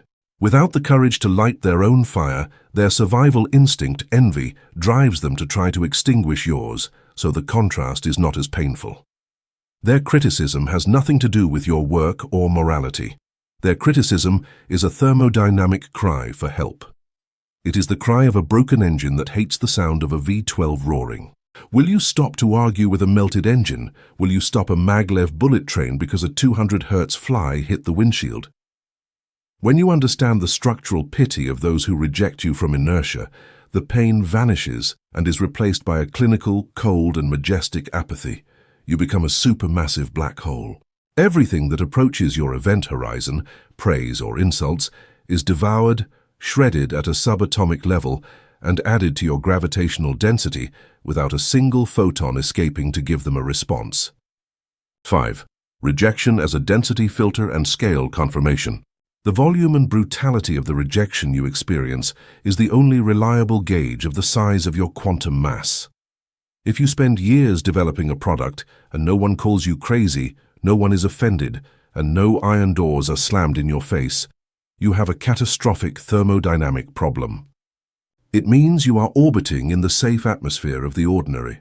It means your offer is so small and lacking in voltage that it does not alter the molecules of the space through which it passes. A nuclear submarine displacing thousands of tons cannot move in silence. Its mass generates a displacement of fluids, waves. If you are not generating large waves of rejection, you are a dry leaf floating in a puddle. The architect of the now uses corporate, social, or financial rejection as confirmation of scale. When you try to sell a service for $100,000 and the board laughs and kicks you out, the weak ego breaks. The weak ego says, "I charge too much, I humiliated myself, I must lower my prices." The ego of the architect, armored in titanium, processes the data. I just generated a massive fluid displacement. I hit the glass ceiling of their scarcity mindset. My mass is so large they expelled me for structural safety. Confirmed, I am at scale. Lowering the price would be reducing mass. I proceed to find a planet with a gravity large enough to hold me. Blatant rejection is forensic proof that you have entered the terrain of high-energy collisions. Rejection does not mean stop. It means impact speed is correct. Maintain course until the barrier yields. 6. Military protocols of assisted gravity. The transmutation of social poison into rocket fuel does not happen by accident. It requires iron biomechanical discipline. Your biology will always want to react with fear or useless rage. You must subdue it. Here are 3 protocols to use rejection as a launchpad. Protocol 1. Absorbing silence, annulling the bounce. Friction burns you only when you try to stop it. Action. When you receive a brutal negative, the state of absorbing silence is declared. You are strictly forbidden from emitting any verbal or physical response in defense of your ego. You swallow the blow and feel the shockwave. By not letting that energy escape through a cheap response, the kinetic force of the attack condenses inside you. You have loaded the quantum spring. The attacker's energy now belongs to you by right of thermodynamic conquest. Protocol 2. Kinetic transmutation, immediate fire. Action. In the 15 minutes following the rejection, force yourself to execute a master-level raw action task. Execution. If they closed a vital door, you turn on the reactor. Use the adrenaline or rage to write the wildest chapter of your book or code for hours. You are taking the planet's mass, rejection, and turning it into your exit thrust. You have just transformed your enemy's poison into the fuel that will make you unreachable. Protocol 3. Cosmic debt frame, recontextualizing the no. Action. Eradicate the word failure and rejection from your neurological syntax. Replace them with terms of fluid physics. Execution. Every time you hear a colossal no, say, critical mass accumulation recorded. Pressure rises, the wall groans. The no is not a dead end. It is the universe stacking friction so that, when the wall finally collapses under the weight of your cold insistence, the avalanche of success is 10 times more devastating and lucrative than if they had said yes on the first day. Rejection is the cosmos delaying payment to accumulate interest. Chapter 8. Real-time alchemical transmutation. The inertial slave lives under the illusion that he can plan his life to avoid the impact of chaos. He designs perfect morning routines, repeats his protection mantras, and believes that if he keeps his thoughts positive, the 3D storm will pass him by. But the physical universe is an entropic, violent, and ruthless system. Crisis does not give warning. Financial betrayal, the collapse of a project, or the sudden loss of a pillar of your life do not send an email to schedule an appointment. They strike with the immediacy and destructive force of an atmospheric lightning bolt. When the bolt strikes, salon philosophy disintegrates. Toxic positivity evaporates in milliseconds. At the exact instant you receive that phone call threatening to destroy your empire, or when you open your bank account and see the abyss of bankruptcy staring back, your mammalian biology takes absolute control. Fear paralyzes you, breath is cut short, and panic floods your bloodstream. What does the ordinary creator do at this critical point? He tries to calm down. He fights desperately against his own physiology to repress the terror, or worse, he lets himself be consumed by it, collapsing his electromagnetic field and falling into a spiral of inaction that seals his fate. The architect of the now understands that trying to calm an electrical storm with good intentions is thermodynamic suicide. The architect does not deny the impact. He receives it, absorbs it, and transmutes it. He knows that the biological terror he feels is not a punishment, but an injection of millions of volts of raw energy. In this chapter, we will leave theory behind and enter the trench of biomechanical survival. We will study real-time alchemical transmutation. You will learn to operate your physical body as an industrial-grade lightning rod. You will discover how to hack your vagus nerve in the midst of chaos to ignite the turbines of your empire. 1. The physiology of impact, the fear short circuit. To transmute a force, you must first understand its anatomy with clinical coldness. We must demystify panic and reduce it to its molecular structure. When a 3D crisis hits, information reaches the amygdala in your reptilian brain. The amygdala does not process logic, it processes pure survival. In fractions of a second, the amygdala sends a catastrophic alarm signal to the hypothalamus. The hypothalamus activates the sympathetic nervous system. Your adrenal glands squeeze a massive torrent of adrenaline and norepinephrine into your bloodstream, quickly followed by a flood of cortisol.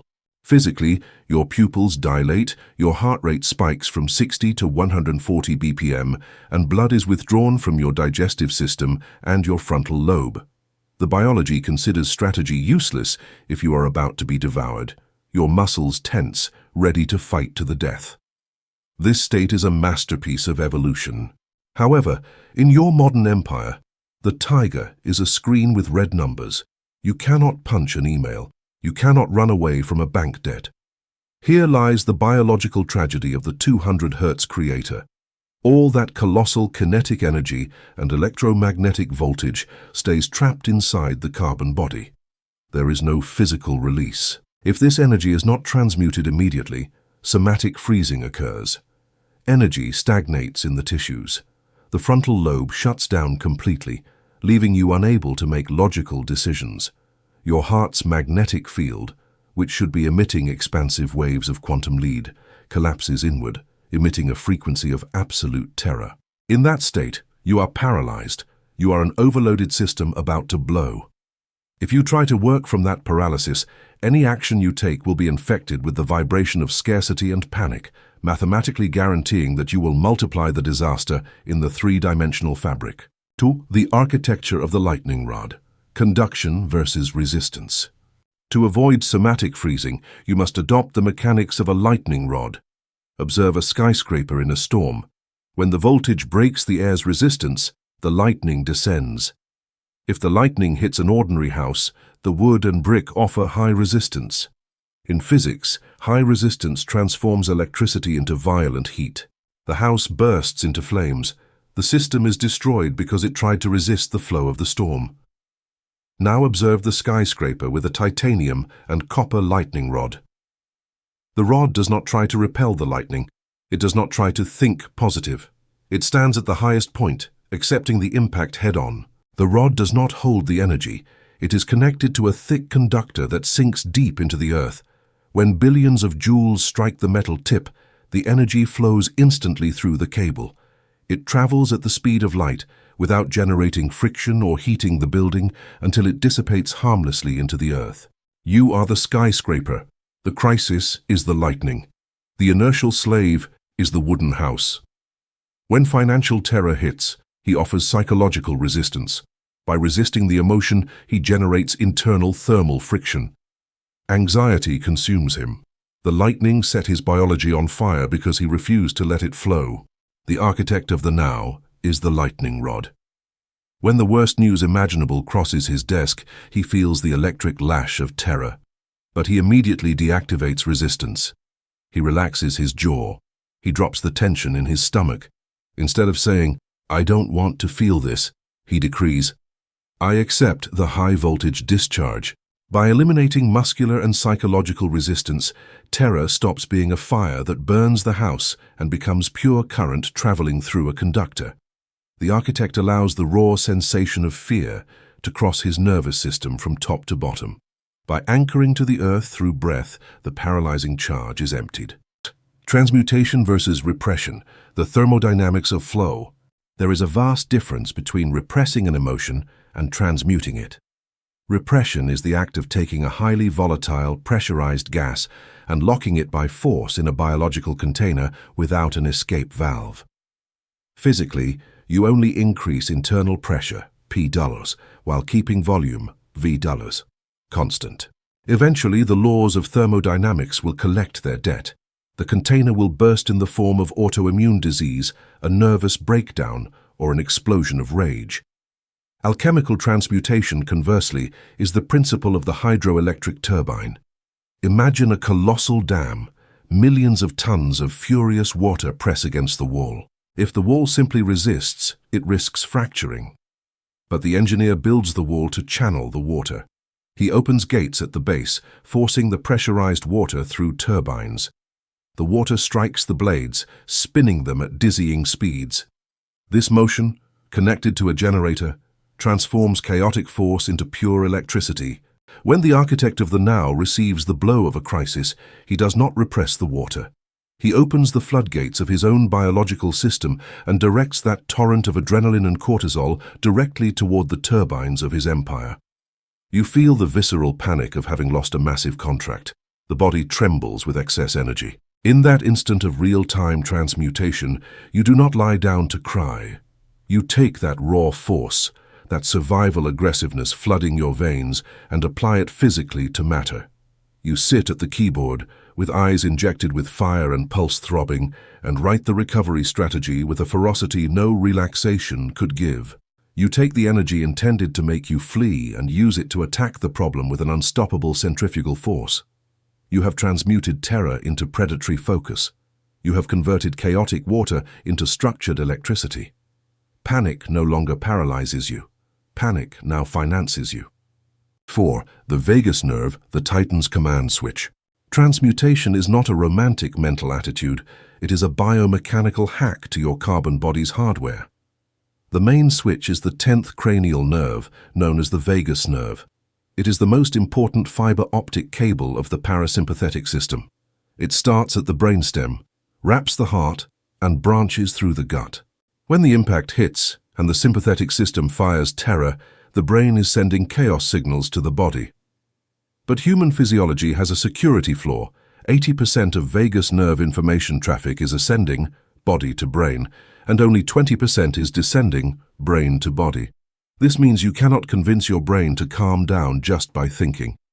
If your heart is beating at 140 BPM and your lungs are hyperventilating, your brain will conclude, the body is in panic, ergo, we are about to die. Keep the cortisol flowing. To stop the short circuit, you must physically intervene in the machinery from the bottom up. You must stimulate the vagus nerve to send an override to the amygdala. How do you stimulate the vagus nerve in the crossfire? Through the tyrannical and psychopathic control of the diaphragmatic muscle. The slave, in panic, breathes with his chest, fast and shallow. The architect of the now assumes manual control of his vehicle. He blocks chest breathing and forces air into the base of the lungs. By making the diaphragm descend with brutal force, it massaged the fibers of the vagus nerve. This mechanical stimulation sends a high-priority electric impulse to the brainstem. The message is non-negotiable. The respiratory rhythm is controlled. Cancel threat protocol. Activate acetylcholine. Turn off cortisol. In less than 90 seconds of military precision breathing, the vagal brake activates. The heart is physically forced to slow down. The thorax's electromagnetic field recovers its toroidal geometry. You have executed a coup d'etat against your reptilian brain. You have claimed the captain's chair in the midst of the thermodynamic hurricane. 5. The narrative decoupling, death of drama. For the alchemical turbine to work at maximum efficiency, you must perform a severe psychological amputation. You must separate the raw kinetic energy from the theatrical narrative your ego tries to create. When a collapse occurs, the biological voltage is accompanied by a melodramatic script. Why me? I'm a failure. That narrative is the true entropic cancer. That story is what drains your ATP. The physical sensation of fear is simply chemistry. It lasts a maximum of 90 seconds if you do not feed it. It is the story you tell yourself that keeps cortisol production on for months, generating disease and ruin. The solitary king executes narrative decoupling. It is the mental process of extracting pure energy and discarding the story. At the moment of impact, the architect declares, "I feel intense thermodynamic activation, high density of adrenaline. Excellent. This is aerospace-grade fuel. I refuse to attach a poor me story to it." You treat emotion as a miner treats dynamite. Dynamite has no feelings. It is simply concentrated power. You take that drama-free energy and inject it entirely into the physical action needed to alter the 3D coordinate. By taking away the story, you take away its ability to harm you. You have mastered the entropy of the mind. 6. Military protocols for trench transmutation. This biological thermodynamics is useless if you curl into a fetal position when the phone rings. Real-time transmutation requires automatisms. You must record these protocols in your muscle memory so they execute before panic blinds you. Here are the 3 inflexible mandates for when the building is on fire. Protocol 1, 90-second kinetic emptying, sympathetic purge. If you receive devastating news while sitting, immobility is your worst enemy. Action. At the exact millisecond you feel the impact, you stand up with tactical violence. Separate from the screen. Do not respond to emails. Do not call anyone. Execution. Subject the carbon body to an emergency emptying.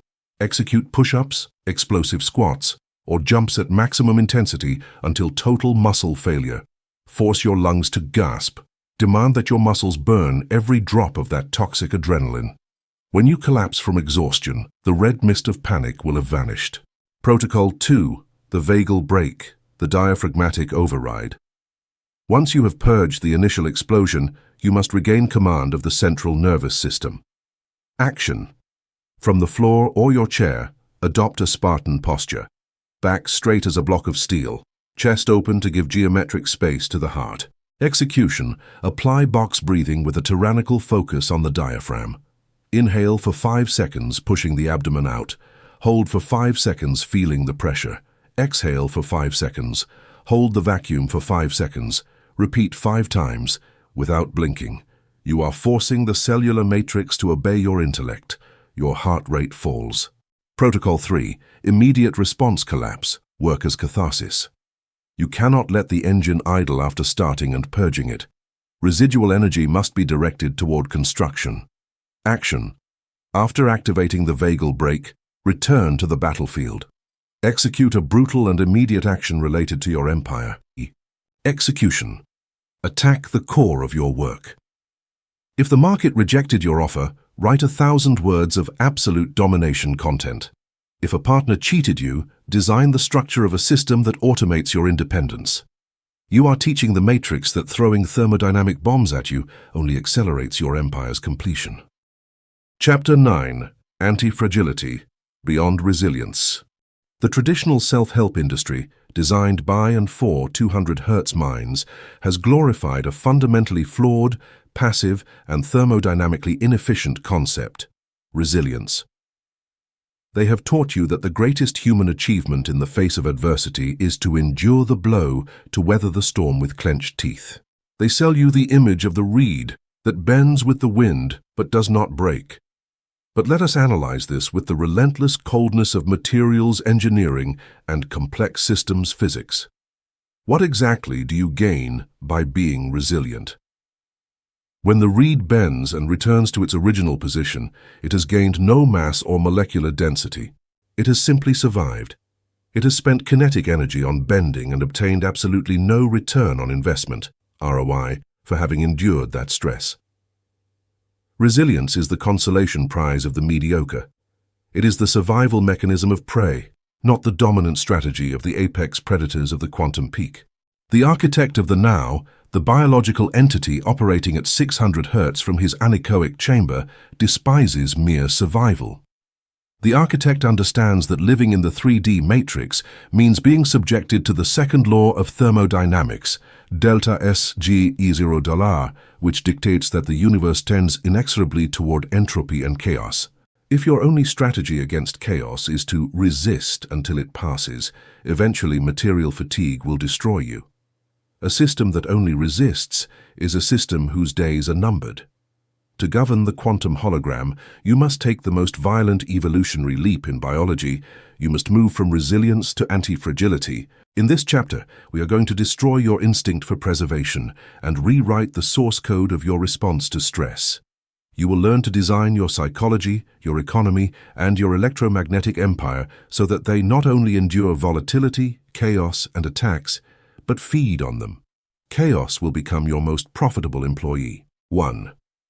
The triad of matter: fragile, resilient, and anti-fragile. To operate at the peak of the matrix, you need to classify everything in your life, your income sources, your relationships, your emotional state, into one of 3 strict thermodynamic categories. This classification is not psychological, it is structural and mathematical. The fragile state, the 200 Hz crystal. A fragile object, like a glass cup, is a system that abhors volatility. Its atomic bonds are rigid and lack the capacity to dissipate the kinetic energy of an impact. If you hit the cup, the energy has nowhere to go, exceeds the material's tension limit, and the structure collapses catastrophically. The fragile creator is one whose empire depends on everything going perfectly. He depends on a single massive client, a single platform, or a perfect mood. When the market suffers a black swan event, a highly improbable event with massive impact, the fragile creator is annihilated. Chaos subtracts value from him. The resilient state, passive steel. A resilient or robust object, like a block of steel or a rock, is indifferent to mild or moderate volatility. If you hit the steel block with a hammer, the steel absorbs the shock wave and remains unchanged. The resilient creator has emergency funds and discipline. He endures economic crises and attacks from the competition, but the tragedy of steel is material fatigue. Hit the steel block 1,000,000 times, and the microcrystalline structure will begin to develop microcracks until it eventually fractures. The resilient creator survives chaos, but chaos does not add value to him. It only wears him down. The anti-fragile state, the quantum hydra. This is where the physics of inorganic materials surrenders and quantum biology takes control. The anti-fragile is that which improves, grows, and multiplies its gravitational density precisely because it has been subjected to stress, blows, volatility, and fire. You cut off one head and 2 grow. In nature, antifragility is the norm for evolutionary systems. If you do not expose your body to gravity and the friction of lifting weights, mechanical stress, your muscles atrophy. If you subject them to extreme tension, the fibers break and the body rebuilds them thicker, denser, and stronger. The architect of the now designs his empire under this architecture. If the press attacks him, he uses that negative publicity to triple his revenue by launching a product that polarizes even more. For the anti-fragile system, chaos is not a threat, it is nutritious information. Stress adds value to him. 2. The entropy harvester, feeding on chaos. Understanding the theory is the first step, but execution requires deep mental re-engineering. How do you build a biological and financial machine that feeds on the second law of thermodynamics? By creating an entropy harvester. Entropy is the measure of disorder in a system. The inertial slave spends all his vital energy, ATP, trying to reduce external entropy. He wants to control the uncontrollable, the global economy, the algorithm, or his boss's mood. He spends a colossal voltage building sand walls against the ocean of chaos, and when the tide rises, he suffers panic attacks. The architect of the now accepts that external entropy is an infinite force. Instead of building walls, he builds turbines. A wind turbine does not try to stop the hurricane. It would be destroyed. The turbine is designed with aerodynamic blades that take chaotic, violent, and disordered energy from the wind and force a shaft to turn. It converts destruction into electricity. When you operate as an entropy harvester, you stop praying for stability. You understand that stability is a temporary anomaly in a dynamic universe. If your business requires a predictable market to grow, you are operating a biologically dead business model. The solitary king structures his income sources and knowledge acquisition so that volatility is a catalyst. When the market panics and chaos reigns, 200 Hz fragile minds run aimlessly seeking salvation. The architect, positioned in his center of gravity, 0 point, absorbs that mass of terrified clients, increasing his gains. Entropy is the wind. Your quantum lead mindset and cold certainty are the turbine blades. The harder the chaos blows, the faster your wealth generators will spin. The empire's immune system, the need for the pathogen. To integrate anti-fragility into your carbon hardware, we must observe the most advanced military technology, the human immune system. Imagine an individual born and raised inside a sterile plastic bubble. In this frictionless environment, his body feels safe. But this safety is a slow-motion thermodynamic suicide. His immune system, having nothing to fight against, shuts down. His white blood cells have no database of enemies. If this individual steps out and breathes real-world air, a simple, common cold virus will enter his system without resistance and annihilate him in 48 hours. Fragility killed him. Your belief system, risk tolerance, and financial empire operate under the same laws of quantum virology. If you design a life where you avoid all controversy and where you never launch a project for fear of failure, you are living in the sterile bubble. You are keeping your quantum immune system ignorant and weak. The architect of the now does not flee from pathogens, rejection, financial micro-losses, corrosive critics. He ingests them voluntarily. He understands that every small failure is a virus containing external information code. When a small crisis enters your system, your frontal lobe decodes its structure and synthesizes an antibody.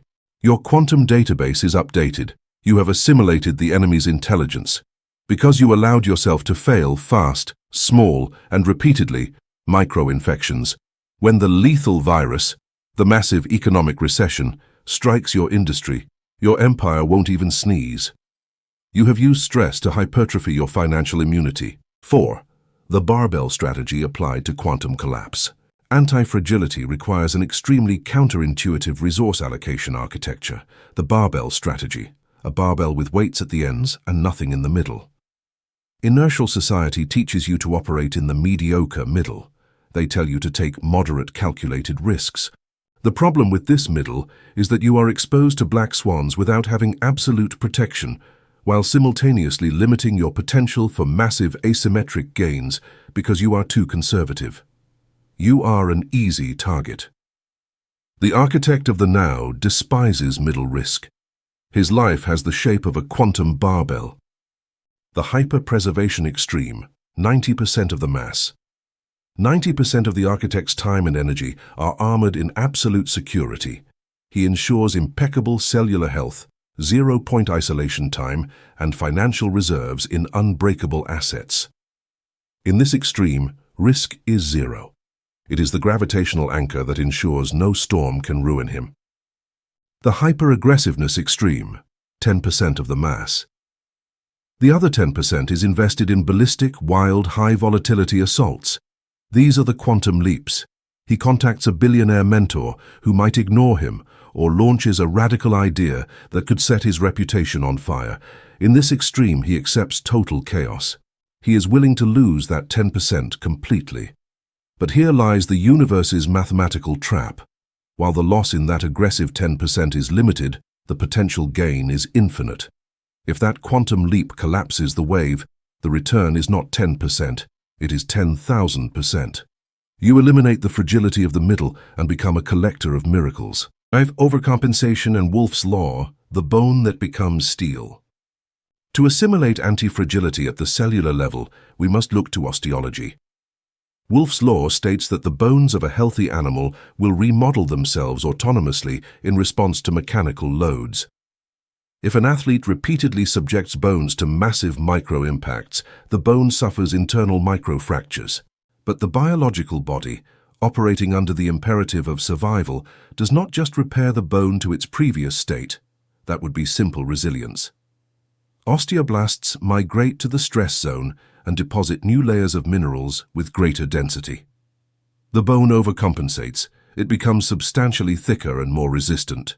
Through pain and repeated friction, bone tissue acquires a structural density that defies human fragility. Conversely, if an astronaut spends 6 months in weightlessness without mechanical tension, the body reabsorbs the calcium and the bone becomes porous. This biological principle is the absolute mandate for your empire. If your pride is wounded, or you suffer a tactical humiliation, your psychological bone has suffered a microfracture. The 200 Hz slave retreats to weightlessness. He hides and allows his ego to become porous and fragile. The solitary king demands overcompensation. The architect mobilizes his quantum osteoblasts. He uses the cold energy of quantum lead to deposit new layers of discipline and automation around the area that failed. If a client cheated him, he does not complain. He takes the tension and encodes an unbreakable contract and raises his prices by 50%. The empire became more hostile and impenetrable in that specific area. Your safety net and electromagnetic field must hypertrophy after every crisis. If you come out of a tragedy being exactly the same individual you were before, you have committed a thermodynamic crime. You have wasted the pain, bleed, repair, and increase your massive density to ensure the next blow breaks the hand that strikes you. 6. Military protocols for antifragile architecture. Protocol 1. Artificial volatility injection, the quantum vaccine. If the market is quiet, you are becoming fragile. Every quarter, inject a severe artificial stress into your business to force the system to overcompensate. Delete your main software tool or do a 3-day fast while maintaining your workload. Vaccinate your will. Protocol 2. Barbell redesign, exposure audit. You are bleeding energy by staying in the mediocre middle. Audit where you are investing your time and money.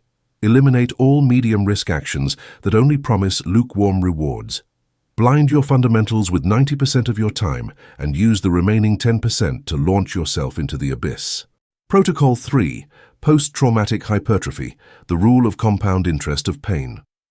For every unit of friction the market causes you, you force yourself to extract 300% more value than what you lost. If an error makes you lose $1,000, you don't just recover it. You lock yourself in until you have created a system that generates $3,000. Charge the crisis with interest. Reconfigure your brain to link loss with a violent expansion of wealth. In 12 months, you will be a thermodynamic monster who smiles whenever something goes wrong, because you will know that the universe has just ordered your next massive expansion. Chapter 10. The Gravity of the Forged, the Survivor's Halo Effect. When the market, an implacable predatory ecosystem, subjects these imposters to the slightest pressure, the balloon bursts. Their voices crack, their pupils dilate with panic, and the biological stench of fear saturates the room. You cannot fake gravity. Gravity is not a posture, it is a law of physics dictated by the density of your core. You have reached the end of the forge.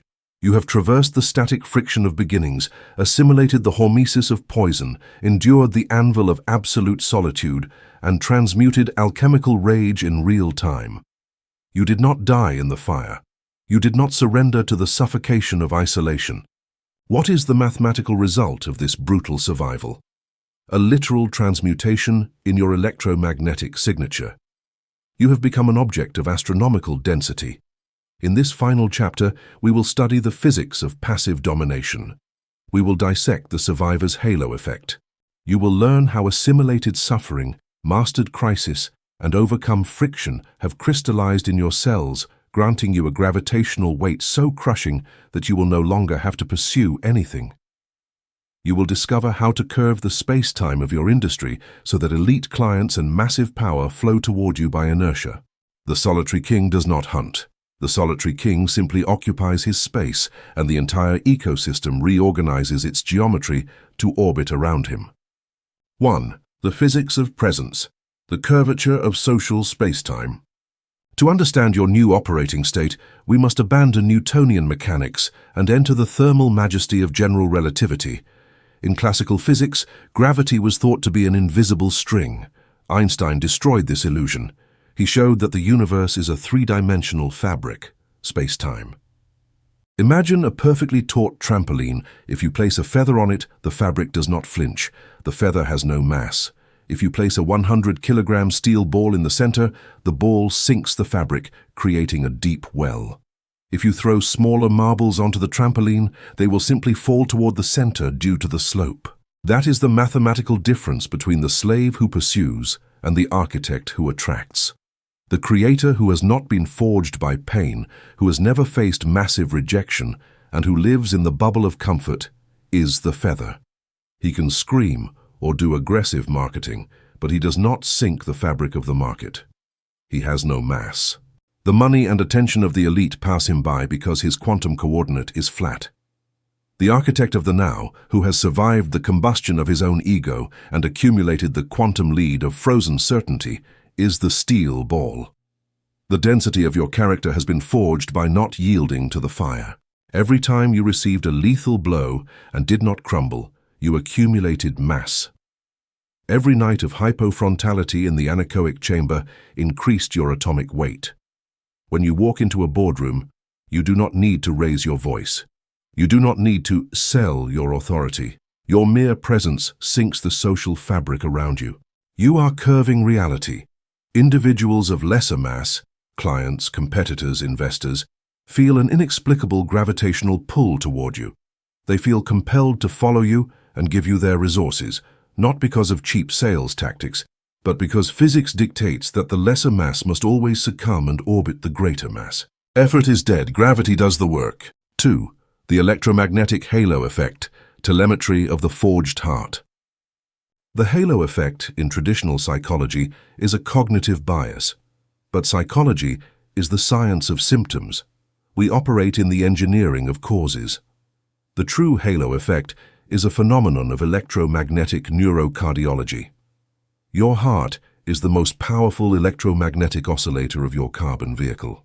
Its magnetic field projects several meters away, passing through the nervous systems of those around you. This field carries dense information, pure biological telemetry that cannot be faked. When an inertial creator faces high risk, his heart emits the frequency of terror. The field wrinkles, transmitting a binary signal of need. Unconscious receptors, amygdalae, read this signal in milliseconds. They detect need, which biologically translates as weakness. Rejection is automatic. The forged survivor operates with mutated hardware. You have been in the abyss. You have looked financial bankruptcy in the eye. You have endured betrayal, isolation, and mockery. You have been in situations so thermally brutal that the risk of a business meeting does not register even a minimal fluctuation on your threat radar. Your vagus nerve has a tone so high that your heart beats with the heavy, slow, rhythmic cadence of an apex predator at absolute rest. This is the survivor's halo effect. Upon contact with the outside world, your heart emits an expansive toroidal wave, structured and with very low stress frequency. You radiate a devastating signal of thermal self-sufficiency. I need nothing from this space. I am the source of energy. The subconscious telemetry of the matrix reads your signal. People feel immediately that you are not asking for anything. They feel you are not afraid of losing them. In the greatest paradox of biological behavior, humans surrender and offer all their resources to the only entity in the room that seems to not need them. 3. Structural metallurgy, the ornamental sword versus tempered carbon steel. To consolidate this silent authority, we must use the ultimate structural analogy, the thermodynamic difference between a display sword and a saber forged for war. In a souvenir shop, you see beautiful swords polished to shine like a mirror. But the metallurgical engineer knows the truth. If you strike a wooden block, the blade shatters. It is fragile. It has no structural integrity because it was never forged. It was cold-molded to look good. This is the fake guru, the creator who bases authority on luxury car rentals and vanity metrics, but has never endured the winter of deep construction. It shines, but it breaks at the first impact of real friction. Now observe a hand-forged katana made of high-carbon steel, tamahagane. Its creation is a thermodynamic hell. The steel is heated to over 1,000 degrees Celsius, beaten, folded thousands of times, and immediately quenched in ice water. This brutal thermal shock reorganizes the molecular structure into martensite, making it incredibly hard. The forged sword does not shine like a carnival mirror. It contains its lethality. When that blade impacts armor, it cuts through it like paper, absorbing the blow without a single micro-crack. The 3D market is a battlefield that does not judge by surface shine, but by structural integrity upon impact. The survivor's halo effect is the matte darkness of tempered steel. You carry quantum scars. Your gaze has the density of one who has seen his own empire burn and rebuilt it from the ashes. You don't need to brag, because the weight of your words reveals you have been beaten thousands of times on the anvil of solitude. When the market tries to hit you, you do not break. You vibrate, dissipate the force, and keep cutting. Elite investors do not trust polished crystal. They trust steel that already has battle marks, because they know that steel will not collapse when they place their own weight upon it. Your assimilated pain is your quality certification. 4. The acoustic silence of the apex predator. Gravitational density alters how you move through the world.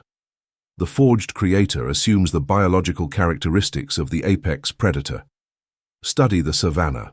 The prey, the antelope, lives in a state of high ATP consumption. Its survival depends on hypervigilance. It moves spasmodically, scanning the wind. It transmits vulnerability. The 200 Hz slave operates the same way. He posts desperately, checks metrics every 5 minutes, and speaks non-stop to justify his existence. He transmits quantum vulnerability. Now observe the apex predator, the lion. The predator does not waste a single gram of ATP on useless movements. Its base state is absolute immobility. When it moves, it does so with a dense, heavy fluidity. Most importantly, the predator hunts in absolute silence. It does not roar when stalking. The roar is a waste of energy. The predator only roars when it has secured the territory.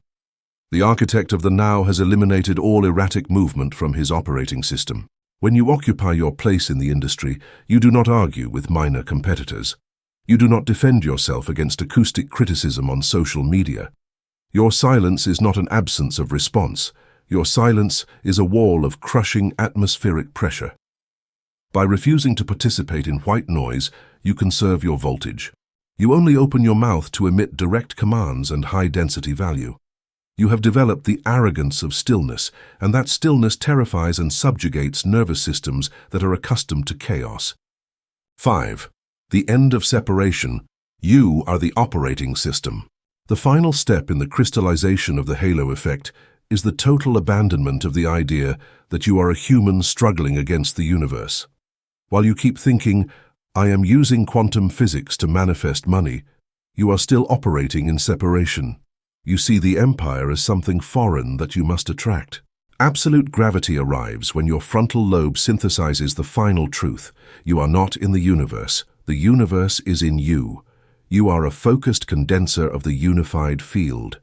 The wealth you seek is not hidden in a bank account. That wealth and that distance are holograms rendered by the source code of your consciousness. The forged survivor no longer experiences life as a beggar knocking on the door of the cosmos. He experiences life with the frigid sovereignty of the system administrator. When the architect closes a massive contract, he does not feel he is taking something. He feels he is moving energy from his left pocket to his right pocket. This level of divine psychopathy annihilates any trace of doubt or guilt. Why feel guilty for charging $100,000 if you understand you are the matrix reorganizing its own electrons to reward its most efficient node? When you assume you are the first cause, your halo loses the last remains of friction. You reach spiritual superconductivity. Just as a material cooled to absolute zero allows electricity to flow without thermal resistance, your identity, emptied of the fragile ego, allows infinite abundance to flow toward your biological vehicle without the slightest block of disbelief. You become transparent to success and opaque to failure. 6. Military protocols for gravitational maintenance. Reaching the gravity of the Titan is a metallurgical victory. Maintaining it is a military-grade executive responsibility. The world's inertia will try to rust your steel daily. Your ego will try to seduce you to join the noise of mortals. You will not allow it. Here are the 3 definitive protocols to seal the halo effect. Protocol 1. Suppression of erratic movement, biomechanical armor. Your body language is the screen of your electromagnetic field. Action: install the mandate of permanent kinetic economy. Execution: forbid yourself from nervous gestures. Move as if underwater. Your gestures must be slow, deliberate, and of heavy amplitude. When asked an aggressive question, let 3 seconds of absolute tactical silence pass before responding. This physical containment sends a signal of paralyzing domination to the adversary's amygdala and seals your internal voltage. You control the room's time. Protocol 2. Annulment of persuasion, attraction by value saturation. The act of trying to convince someone emits a frequency of lack. Action: remove the need to convince from your communication. You are forged steel. Steel does not give speeches about its hardness, it simply cuts. Execution: present cold data and inevitable results. If the client asks to be convinced, apply instant magnetic withdrawal. Close the folder, hold their gaze and say, "The system operates under these laws. If you cannot handle the voltage, this architecture is not for you." Withdraw without blinking. The vacuum you leave will generate a gravitational pull that forces them to submit. Protocol 3. Anchoring structural immortality. Return to 0 point. Prolonged exposure to 200 Hz entities will accumulate static dust on your halo. You must clean the antenna daily. Execution: 2 minutes before a high-energy event, lock yourself in total isolation, slow the vagal pulse and repeat the source code of your identity. The fire did not kill me. It made me dense. Solitude did not break me. It melted my core. I do not come to this space to obtain energy. I am the nuclear plant that feeds this ecosystem. Open your eyes, breathe deep, and enter the room radiating the gravity of a supermassive black hole. Conclusion: love the flames. You have reached the end of the forge. If your frontal lobe has processed and assimilated the source code of this treatise, your perception of the three-dimensional matrix has mutated forever. The inertial slave who opened these pages, terrified by uncertainty and desperate for a painless shortcut, has been incinerated. He no longer exists. In his place stands a high-density thermodynamic entity operating with the cold certainty of quantum lead and ready to reclaim its empire. Throughout your life, civilization programmed you to fear heat. They taught you that the fire of failure and the pain of solitude were destructive anomalies. They sold you the mediocrity of thermal asylum, a life at 200 Hz, lukewarm, anesthetized, and biologically irrelevant. But particle physics and the laws of thermodynamics do not lie. Absolute cold is the death of motion. The absence of friction is the prelude to maximum entropy and decay. Nothing colossal, nothing that alters the gravity of an industry or rewrites the destiny of a lineage has ever been built floating in the vacuum of comfort. The architect of the now signs a new contract today with the unified field, a contract where mammalian complaints are completely eradicated. You no longer ask the universe to put out the fire in your life. You demand that it raise the furnace temperature to 3,000 degrees Celsius. You know that this is the only thermal metric capable of melting your old atomic bonds, separating the slag of your fears, and crystallizing your core into solid titanium. Loving the flames is not an act of romantic masochism. It is the pinnacle of systems engineering applied to your own biology. When you love the fire, you neutralize the only weapon the Matrix had to subdue you, the fear of pain. By stripping stress of its tragic narrative and auditing it as a massive injection of kinetic energy, you become unmanipulable. If the market applauds you, you absorb the energy. If the market attacks you, rejects you, and throws you into the bonfire, you smile with frigid arrogance. You know that your enemies have just given you for free the exact thermonuclear fuel to propel your vehicle toward escape velocity. Stop wishing for the path to be easier. To wish for ease is to beg for fragility. Desire instead to be absolutely unbreakable. Build a molecular structure so dense that three-dimensional crises bounce off your chest like harmless static. The furnace is open. The simulator awaits your next command. Do not recoil from the lethal heat of your own ambition. Walk into the center of the operational hell, breathe the smoke of your old identity reduced to ashes, and assume the throne of the first cause. The universe does not bow to cowards who flee the fire. It kneels mathematically before the titans who learn to burn without consuming.